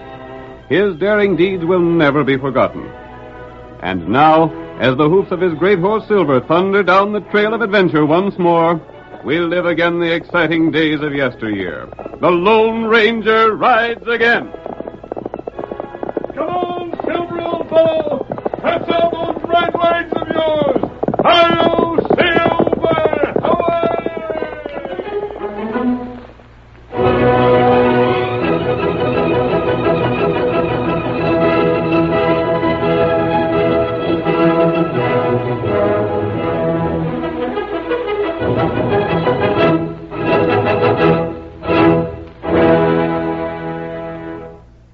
The masked man was riding down the trail to meet his faithful Indian companion Tonto, when suddenly a heavy-set man stepped forward and blocked his way.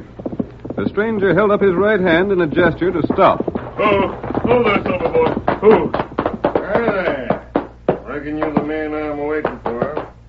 What are you waiting for me for? Well, it's all right. I can prove I'm Butch Larson, if that's what you want to know. I don't care whether you prove you're Butch Larson or not. What do you want? I heard you was pretty slick. Ain't no one puts anything over on you, is they? I'm just here to tell you the plans are all set. The boys are waiting at the North Pass till Captain Carter comes by. What do you plan to do with Captain Carter? As if you didn't know. The boss told you what the plans was, didn't he? Just what are the plans, Butch? He's going to get those papers from the captain. You're the man that's to pay for them, ain't that so?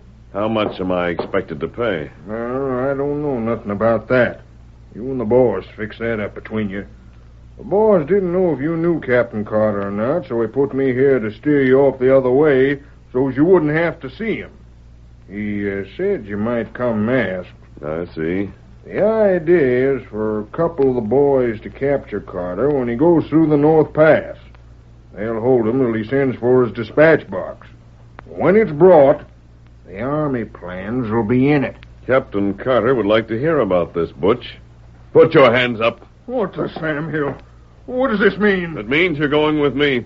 You're going to talk to Captain Carter and tell him about this plan to kidnap him. Why, Keep your hands up. I'll take that gun of yours. So you're planning to steal military secrets from the garrison, huh? And you ain't the man that's to buy the papers? We'll talk that over later. No, we won't. Just drop that gun, stranger. Drill him, Steve. Drill the critter. I said drop that gun. Hurry it up or I'll let you have it. No, you won't. Oh, my gun hand. Come on, Silver. Get him, Steve. Get him. You shot my gun away. Hail, Silver! Away! Get him, Butch. Drop him on that saddle. We're going up. Shoot again. He's traveling fast. Oh, blast it. It's no use. You can't get him. Oh, what do you make of this? I thought sure he was the man we was waiting for. Huh? Just because he rid a white horse and wore 2 guns. You blame fool, you. Well, how'd I know? He was wearing a mask. The boss said the man that buys the information would likely come masked. And now what are we going to do? We ain't going to do nothing but wait here until the right man comes along. That hombre must have been an outlaw. No one else would wear a mask. No one else would shoot that fast. Anyhow, if he's an outlaw, he won't go squealing on us. He just kind of want to keep out of sight or they wouldn't wear a mask. Here's hoping. Rat it, my hand stings from the force of his bullet. Too bad we ain't a few like him in our gang.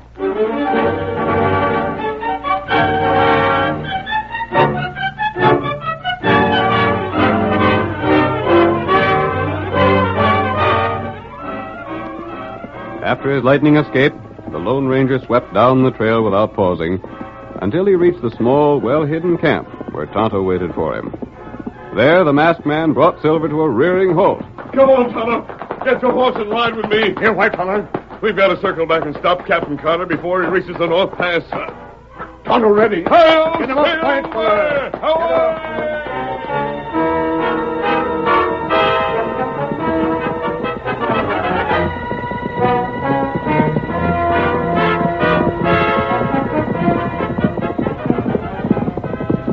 For some reason, Kimosabe, those outlaws plan to capture the officer and hold him until they can get that dispatch case. them want? I don't know what it holds, but there are plans of some sort. Someone wants them badly. There, soldier. Come this way. Yes. Come in army clothes. Traveling alone, too. And it must be Captain Carter. We'll intercept him, Tonto. Come on, Silver!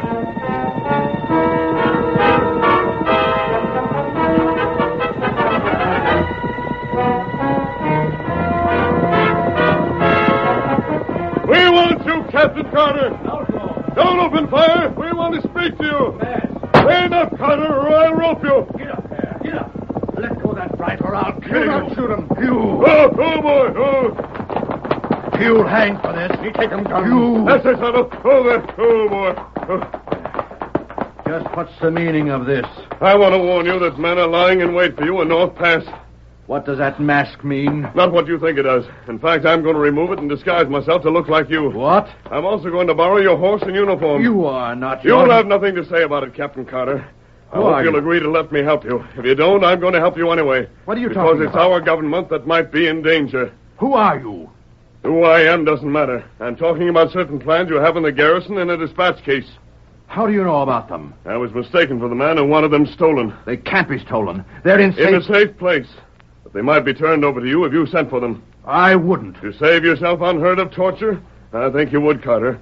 If you didn't, the schemers would forge your name to an official order. But who are you? And what's your interest in this? I want to find out who's plotting against our government. I haven't time to talk any longer, Carter. We're going to change clothes, and Tonto's going to help me disguise myself to resemble you. The men in North Pass will be getting anxious. The man they're waiting for doesn't come soon.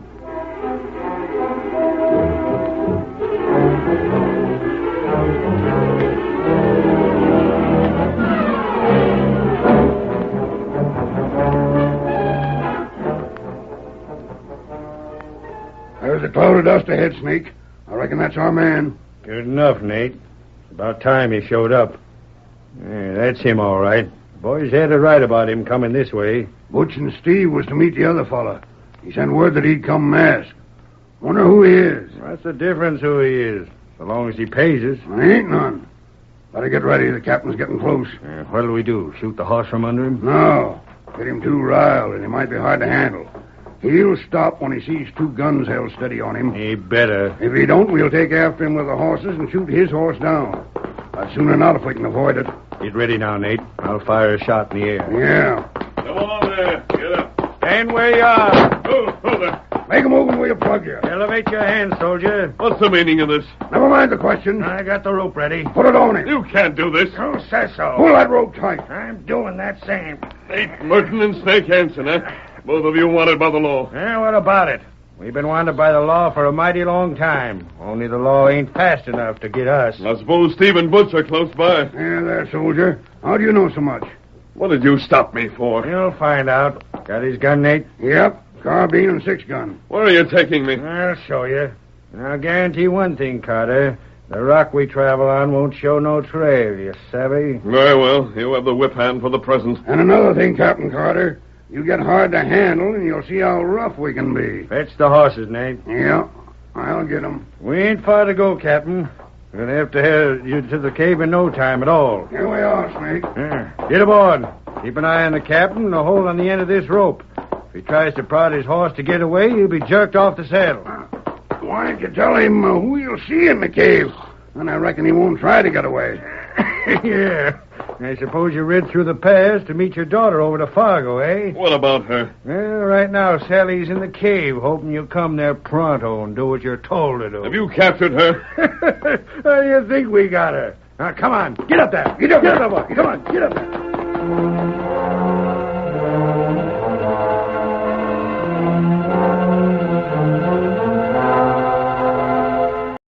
You won't get it, Snake. No? We'll see. Steve, Butch, you two put that branding iron in the fire and get it red hot. Right. That won't take long. You won't get that dispatch case by torturing me. Maybe not, Captain Carter. But I reckon torturing your daughter will. That's where you're mistaken. You must have thought some girl in town was my daughter. Well, you're wrong. Yeah? Well, maybe you got the idea that we're bluffing about having the girl here. Fetch her out, Nate. All right, Snake. Come on there, Miss Sally. Take the gag out in her mouth so she can talk to her old man. Yeah, there you are. That's not my daughter. Torturing her won't make me send for that dispatch case. No? You beast, you dirty... That'll do. Ain't this your pa? No. Why, no, it isn't. That isn't my father. You see? That's a good act you're both putting on. But we'll see. You got that iron hot yet? Almost. That isn't Captain Carter. He couldn't sign anything. You haven't my father there. Hear the girl talk. I gotta hand it to you, miss. You're sure a smart one. It'd be too bad to burn a pretty face like yours. But I'm afraid that unless that hombre signs what we want, that's what'll happen. You don't stop at anything, do you, Snake? No. How do I know that you'll let us go if I do send for the dispatch case? You don't. You can bet your bottom dollar that the girl will suffer if you don't send for it. How can you get it if I write an order? I'll write for the garrison my own self. If I ain't back with it in 2 hours' time, the boys will have their orders what to do. You savvy what that'll mean, don't you? The branding iron is hot, Steve. Hand it here. How do you like the looks of that? Wait. Well, have you made up your mind? I warn you, Snake. My writing to the garrison won't do you any good. No? I'll take my chances on that. Well. Then put down that branding iron. I'll write a note to the garrison. I thought I'd bring you to time. Here's paper and pencil. Write that note and I'll deliver it. And remember, if I ain't back in 2 hours, that branding iron will get heated up all over again. I'll write your note for you. And he said he wouldn't do it.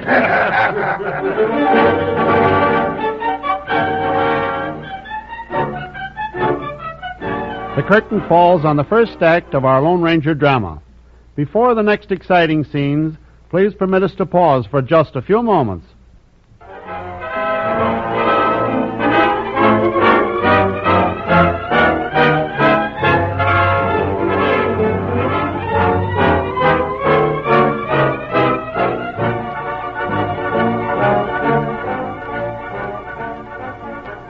Now to continue our story. A band of outlaws planned to capture Captain Carter and force the delivery of certain army plans in exchange for his release. The Lone Ranger assumed a disguise and took the captain's place. The outlaws had already taken the captain's daughter prisoner and threatened her with torture if a note were not written to the fort authorizing the delivery of the plans. As our next scene opens, we see Tonto and the real Captain Carter. They are hiding near the trail leading to the army garrison. I declare this mask fits me as well as it does your tall friend. Now you look like outlaw. What's that, Indian? Why should I look any more like an outlaw than your friend? You got a beard. It show under mask. Well, that can't be helped. I wish that messenger from the outlaws would get here. There's no other way for him to come, is there? No. This only way. It's a risky scheme your friend outlined, Tonto. I hope it works. Here comes a rider. Maybe that's the man we want. You got note? Yes, the note's all ready. You be careful with this feller. I'll try not to let him see me substitute my note for the one he has. You give him order to men at fort? I told you when I got back from there that the men agreed to do just what I told them. That good. Get ready, Tonto. Tonto ready. I'm not used to stopping riders at the point of a gun. Me show 'em you. You stand 'em still. Pull up your horse and reach. You're covered. What's this mean? Where are you heading, stranger? Get him off horse. I'll see you blasted before I do. Get him down. Stop and grab it. Down, stranger. We want to look you over. What sort of stick-up is this, anyway? Keep him covered. I'll go through his pockets. I ain't nothing worth robbing. Leave me alone. I'm on official business. What do you mean, official business? I'm heading for the fort. And if you interfere with me, you'll have the whole blame army on your neck. What's this? It's the message I'm taking to the fort. And you'd better let it alone. Well, I'll look it over. You turn your back this way. This blamed country seems overrun with masked men. You turn. All right. I'm doing what you say. This is army business. You're a messenger to the fort. I told you I was. You'll get yourself in all kinds of trouble interfering with the army's dispatches. Signed by Captain Carter. Sure it is. Oh. This wrong feller, maybe. Here. Take your note and get on your way. You're not the man we want. I told you that when you stopped me. I'm not meddling with any army affairs. I don't like federal prisons. Better give me back that shooting iron, hadn't you, mister? I'll take it. But keep going and don't turn back if you don't want to stop lead. Get up there. Get up there. Come on, get up there. Get up. Is that all right, Tonto? You'll do plenty good. I gave him the note with my signature on it. That good. No, we watch trail. He ought to be coming back this way in a little while. We wait here.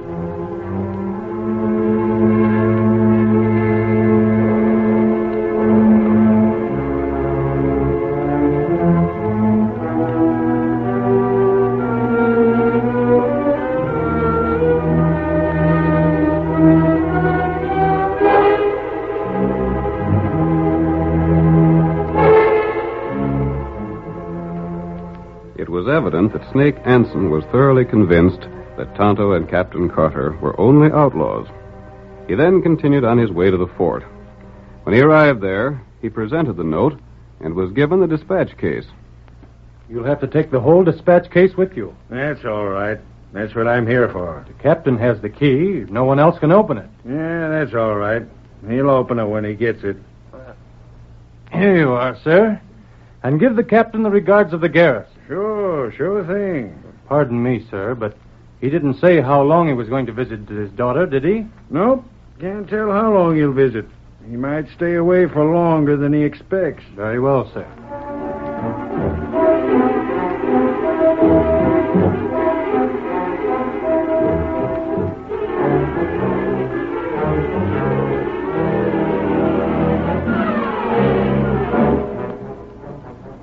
In the meantime, in the cave of the outlaws, the Lone Ranger continued his impersonation of Captain Carter. He sat next to Sally, speaking in low tones that the outlaws near the mouth of the cave could not overhear. We learned of the plan to capture your father. And you took his place. But what did you do it When these men get the dispatch box, they'll want to kill us both. for? That's what I'm afraid of. But they don't know the real contents of that box. It's papers. Secret papers of some sort. Yes, but that isn't all. Your father had to be free to give orders at the fort. What sort of orders? You'll see later on. Quiet now. A couple of the men are coming back this way. As soon as we get the box and the papers, we fire 3 fast shots out the cave. Oh, that's so the buyer will know we got him, huh? Yeah. And he'll come here with the cash. We don't want the captain there to see who he is till we're done using the captain. You hear that, Carter? I suppose you'll murder us when you have what you want. What else? You don't think you're going free to make trouble for us, do you? Who's the man who's paying you for this? Shut up, mate. We ain't to tell a thing until we're sure he ain't pulled no slick trick on us. It'll be too darn bad if he has. Yeah. For the sake of the girl, Captain, you better be on the level with that note. Why? If anyone is following Snake, when he gets back, we'll know it, savvy? And if that's the case, the first shot hits the girl. Ain't it about time Snake was getting back? Yeah. Hey, Butch. Any sign of Snake yet? No. I wonder, Captain, if you was fool enough to send a fake note. 2 hours was the time allowed. Well, Snake's had most 2 hours. You ought to be getting back. If he don't get here... Maybe I'd better heat that branding iron and have it ready, huh, Steve? Go ahead. I'd as most as soon Snake didn't get back till after the 2-hour limit. If he ain't, we don't get paid off. Sure we do if he gets back at all. If he ain't here in 2 hours, then he won't be getting back. It'll mean that some smart trick was done. He was held by the soldiers in the fort. Hey, Butch! Yeah? No sign of soldiers coming here, is there? Ain't no sign of anyone coming here yet. If you see soldiers coming, let me know. We'll use this branding iron. You... Go on, miss. Let's see you get real riled about it. No, I won't give you the satisfaction. You won't hear a whimper out of me, no matter what you do. Hey, boys. The boss is coming. Oh. You got a dispatch case with him? Yep. He's got it all right. You sure was easy to handle, Captain. It surprised me no end. Was I? I didn't think you'd do what was wanted so easy. Hi there. Everything all right? All right, Snake. Well, I got it. take care of the horse for me. I'll do it. How's the prisoners behaving? Too darn good. I wish they'd cause some trouble so we could have had a little fun. There's the case. There's a lock on it. You better have the key, Captain, if you know what's good for you. Suppose I haven't the key. Yeah, that'll be just too bad. I don't hanker to bust that lock. There's a trick to using the key. You couldn't open that box if you had it. Well, you can. Not with my hands tied. Untie his hands, but watch him close. Right. Here's a knife. I'll cut the rope. Had me bound so tight my hands are numb. Stop stalling and get that box unlocked. Give me a chance to rub my hands. Hurry it up. I'm anxious to see what's inside. You'll see in just a minute. What about it, Snake?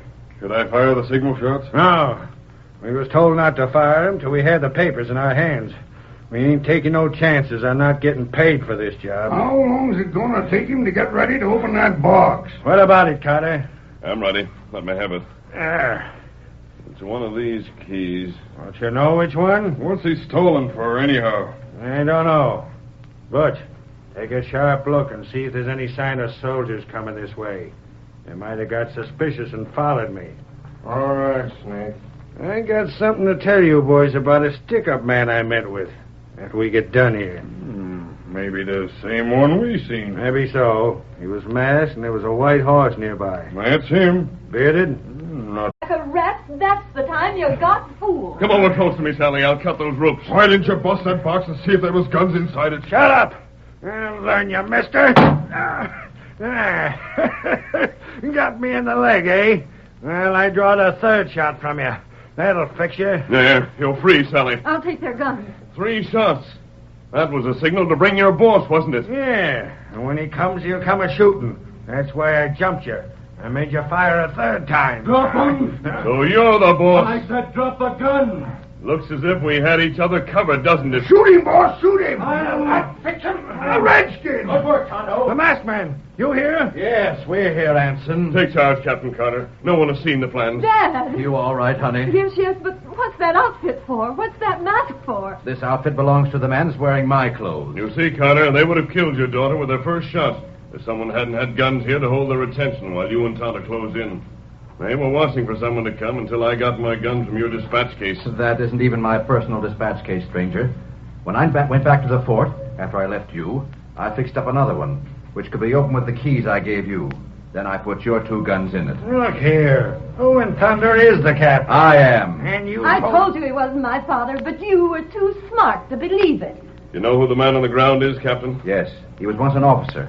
He was forced to resign from the service for selling government secrets to our enemies. We couldn't get proof enough to court-martial him. Have you the proof you need now? There's no question about it. Snake, there's soldiers coming now. This is a fine time to tell me when 4 folks are holding guns on me. They'll help me take the prisoners in, stranger. I thought you'd prefer it that way. I would. You'd sooner not unmask to go to the fort. I understand, Captain Carter, and appreciate your thoughtfulness. If you'll step outside with me, we'll change clothes again, so my men will know who they're taking orders from. Very well. Take care, Tonto, that these men don't get the chance to make a break. Me want them close. There you are, boys. They're the prisoners, 5 of them. And Father will be here as soon as he gives the man his mask.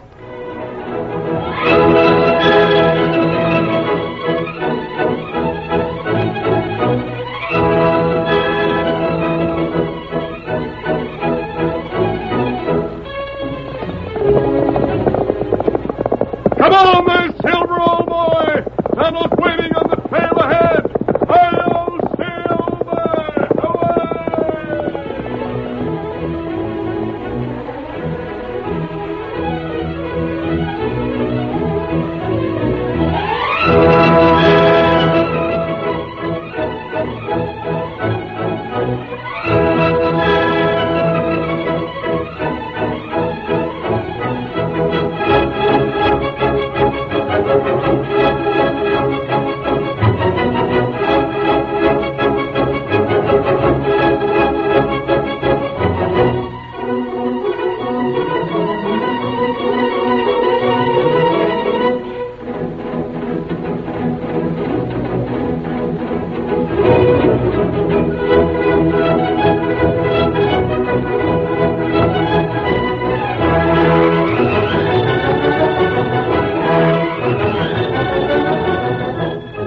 The story you have just heard is a copyrighted feature of the Lone Ranger Incorporated.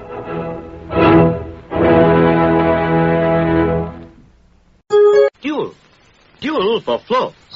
Dual cleans and polishes in one go because it's a floor cleaner and a polish all in one. Dual 2 and 6. Lemsip is a complete cold treatment. It's made to help lift headache and feverishness, clear your stuffy nose, soothe your tickly throat, and bring you warmth and comfort. Lemsip, a complete cold treatment. The next hour is brought to you by John Paul Mitchell Systems, the world's leader in hair care products and styling tools. Visit www.paulmitchell.com today.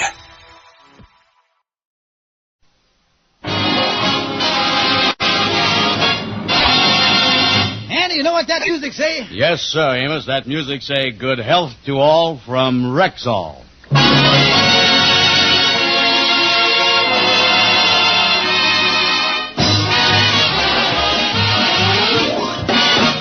Andy Show, transcribed with Ernestine Wade, Lou Lubin, Johnny Lee, John Brown, Will Wright, Roy Glenn, Jeff Alexander's music, and radio's all-time favorites, Amos and Andy.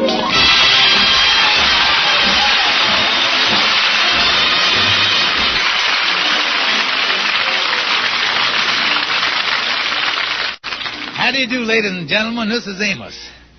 You know, honestly, ladies and gentlemen, I sort of get a nice feeling when I talk about Rexall drug products and Rexall drugstores. For instance, did you know that 1 out of every 6 drugstores in the entire United States is a Rexall drugstore? Yes, ladies and gentlemen, the continued growth of Rexall drugstores shows that people have faith in their Rexall druggist. The next time you need drug products, won't you please look for the word Rexall spelled out on the store window of your friendly neighborhood drugstore.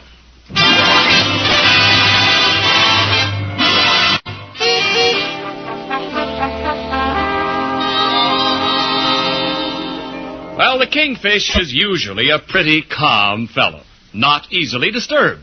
No matter how bad the situation, he almost always takes things in stride. But when he came home this evening, Sapphire gave him a bit of news that really threw him off balance. No, Sapphire, it can't be true. I'll kill myself. This is the worst blow I ever had in my life. It's inhuman. I can't stand it. I tell you, I'll throw myself in the river. George, there's no reason to act that way just because Mama's coming to live with us. No reason to act that way. Listen, I puts my feet down. Old Granite Face ain't moving in on us.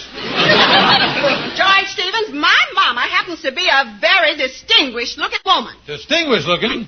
The last time I seen a face like that, it was mounted and hanging on the wall at the Elks Club. When I first walked in, I tipped my hat. I thought the old lady was a member. I'll have you know my mother does not look like no elk. Oh, I don't know about that. I always expected them 2 warts on the forehead is going to sprout out antlers anytime. George, Mama wouldn't be coming here if it wasn't for you. Well, now, wait a minute. I didn't have nothing to do with her coming here. Don't tell me that. Well, you is the bum that busted up her engagement to that wealthy Mr. Smithers she met in Florida. But I... And you is the bum that broke up the romance. But I... And you is also the bum that made her a lonely old woman. Looks like I've been the busiest bum in town. Yes, George, Mama's last chance to get married is gone, and I ain't gonna have her lonely. She's gonna live with us for the rest of her life. She's on her way over here now from Brooklyn, and I want you to be nice to her. I'm going in and fix up the back room. Oh, well, she ain't here yet. Might as well look on the bright side of things. Might be a wreck on the subway or something. After all, there's always... D-Day is here. This time I'm going to follow the advice of that Greek philosopher, Socrates. If you are sweet to a person, they will be sweet to you. Oh, hello, mother-in-law, dear. So nice to see you again. Let me welcome you to our happy abode, and may I say with all my heart that I hope your stay here will be a long and happy one. Ah, shut up!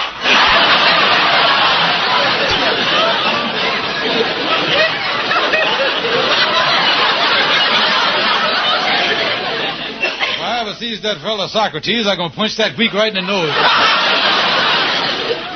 Now, look, mother-in-law, dear. Out of my way. I'm going in the bedroom and see Sapphire. Look at that waddle on it there. 250 pounds of nastiness. Why couldn't she have married that fella Smithers? That's the only way to get rid of that old gal off my hands, to have her marry somebody. Yeah, to marry her, though, you'd have to find the dumbest, the stupid, the most ignorant jackass the world. Hey, wait a minute, Joe. I just spelled out the name Andrew H. Brown. I think I'll go and have a little talk with my future father-in-law, yeah.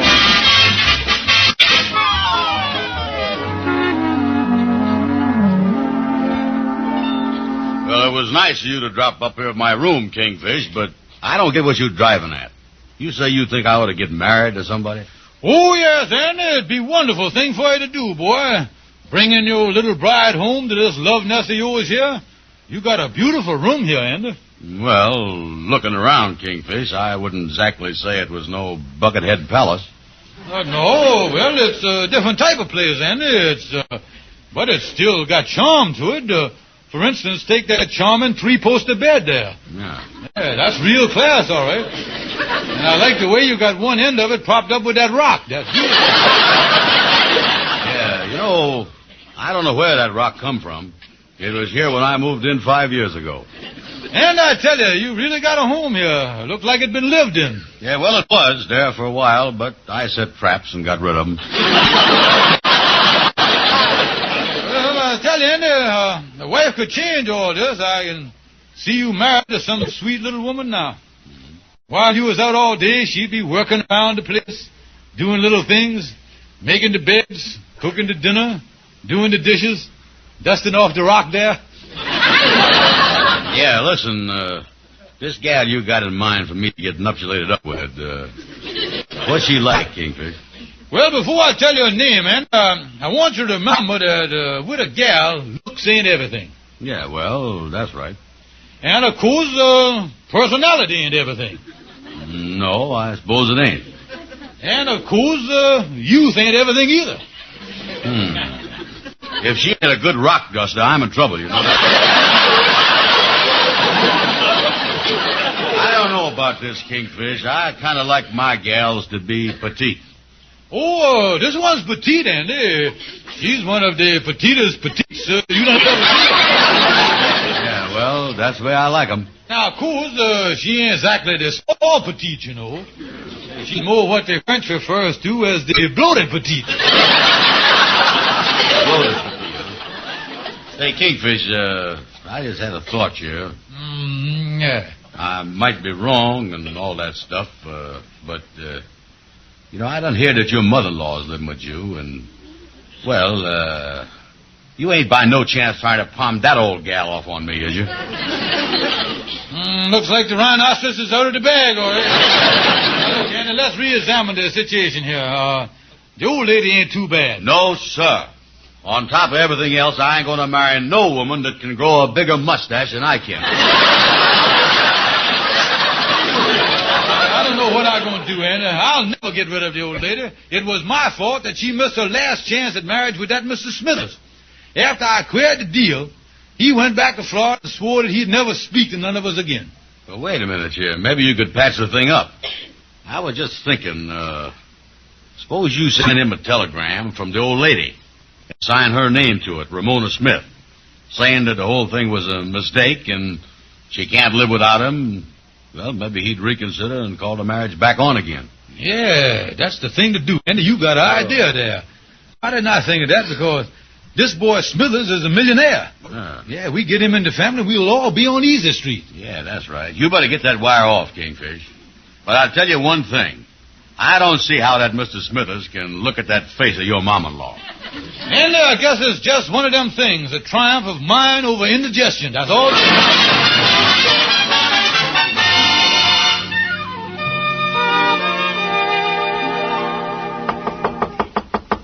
Come in. Oh, yes, Mrs. Thompson. What is it? I have a telegram for you, Mr. Smithers, that just come from New York. Oh, thank you for bringing it up to my room. And another thing, you are 6 weeks back in your room rent, and I want my money. But I told you, Miss Thompson, I'm broke. I just don't have no money. But you had enough money to run up to New York and pose as a wealthy widower. Well, I told you, Miss Thompson, I was trying to find some woman that had a little home somewhere who would marry me and take care of me the rest of my life. And posing as a wealthy widower is the only way an old fellow like me could get a wife. Well, I'll give you a little more time, but I want my room rent. Now, here's your telegram. Well, now, let's see here. Hubert Smithers, Miami, Florida. Return to New York at once. Our separation a mistake. I cannot live without you. We'll be married as soon as you arrive. Signed, Ramona Smith. Well, Miss Thompson, it looks like my troubles are over. Get my suitcase. This may be only January, but this is one bird that's going north now.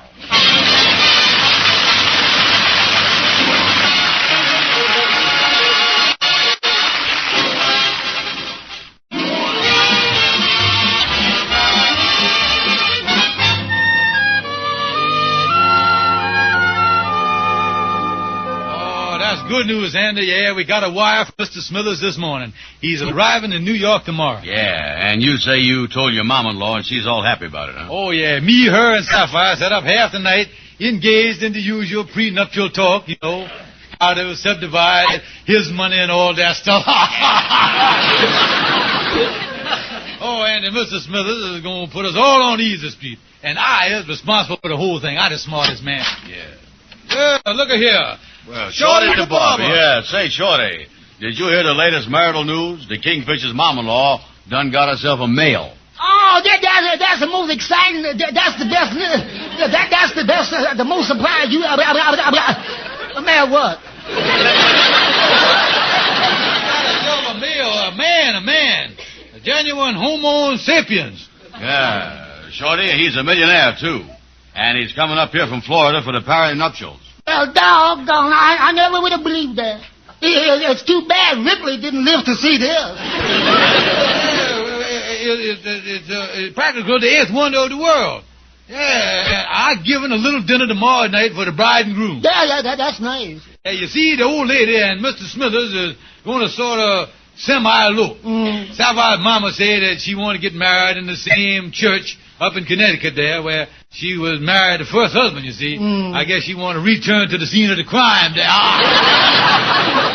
Well, Kingfish, with a thing like this in the palm of your hands, you oughtn't to take no chances. You better get your mother-in-law looking presentable, because after all, he might get a good look at the dinner and call the whole thing off. Yeah, you know, I think Shorty's got something there, Kingfish. You better take her to a beauty parlor and get her face vulcanized. Wait, I don't want that boy to go up to the altar and then reverse when he gets there and get away from there neither. You know, that's funny, her wanting to get married in the same church she was married before. When my mother got married for the second time, she got married right in the graveyard where her first husband was buried. Yeah, well, why did you do that for? Well, right after the ceremony, she went over to where her first husband was. She stood there for a second. He stood there and thought stood there and went, bah!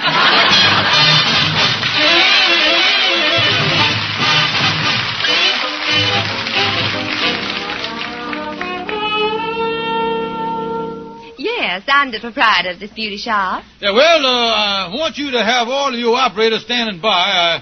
I want to bring my mother-in-law in here for a complete overhaul job. Yeah, and you might even have to call in the reinforcements for this job. Well, you make this sound like a big project. Well, I'm going to explain to you the problem with my mother-in-law. Is you ever gone down to the beach and see the grapefruit laying there on the sand? One that has been in the water for 3 or 4 weeks, then has been washed up and left there drying in the hot sun for a few days? Yes. Well, if you can get her looking that good, I'll be satisfied. Yeah, because right now she looked like nobody could be in the water that long. Well, we'll do the best we can. Yeah, well, we'll bring her over in 3 hours and you can fix her up. Fine. Now, what about her hair? We'll send that over in 30 minutes. You can get a haircut.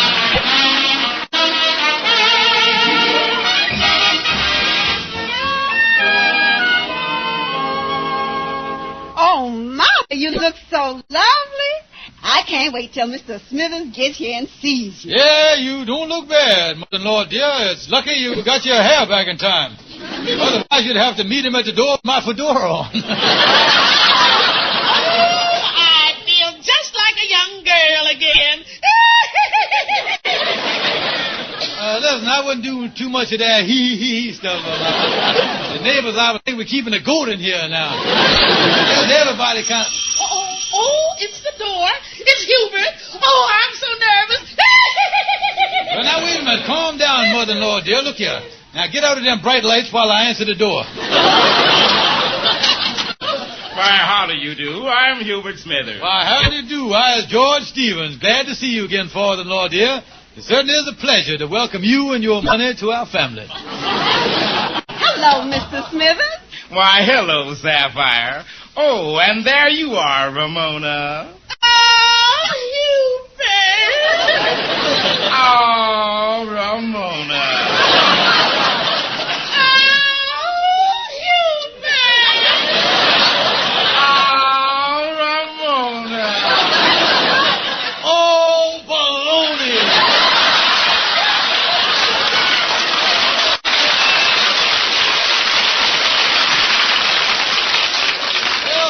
For the lovey-dovey stuff. Now, let's jam on the feedback, folks.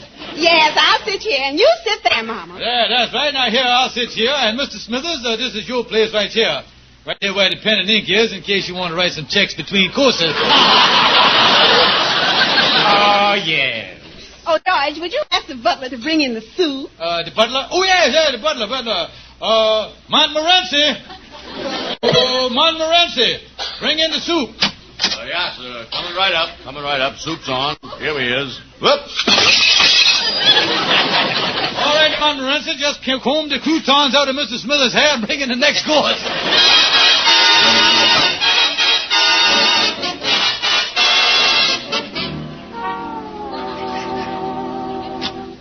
Oh, good morning, Kingfish. What you doing down here at the lodge hole so early?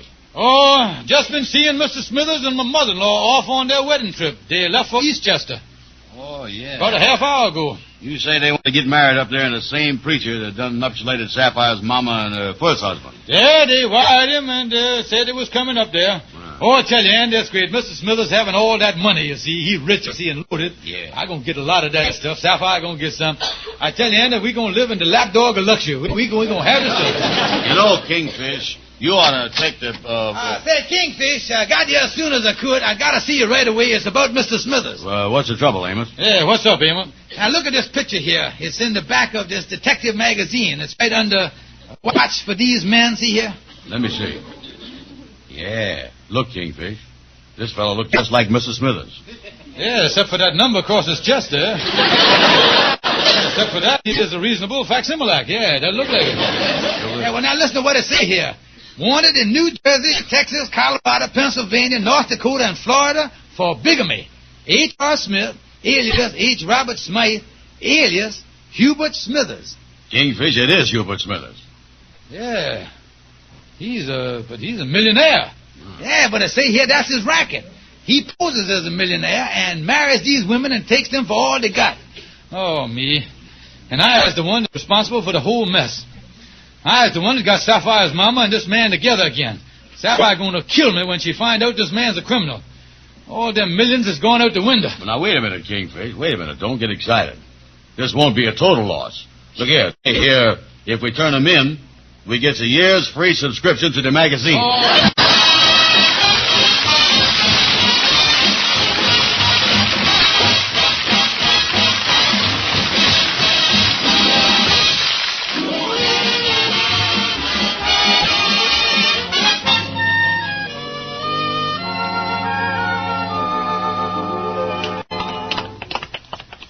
Hurry up, Andy. We got to get in here and see Calhoun, the lawyer, in a hurry. We got to find some way. We got to think of something. And he's got to tell us some way to break up this wedding. Oh, Calhoun, we got to see you right away. Now, just a minute here. How dare you come busting into my office like that? Well, wait a minute. It's important, Calhoun. Yeah, but suppose I'd have been dictating. Suppose my secretary had been in here with me. Suppose she'd been sitting on my lap. Well, suppose she had her arms around me and was smooching with me and was... Say, that reminds me, I gotta get myself a secretary.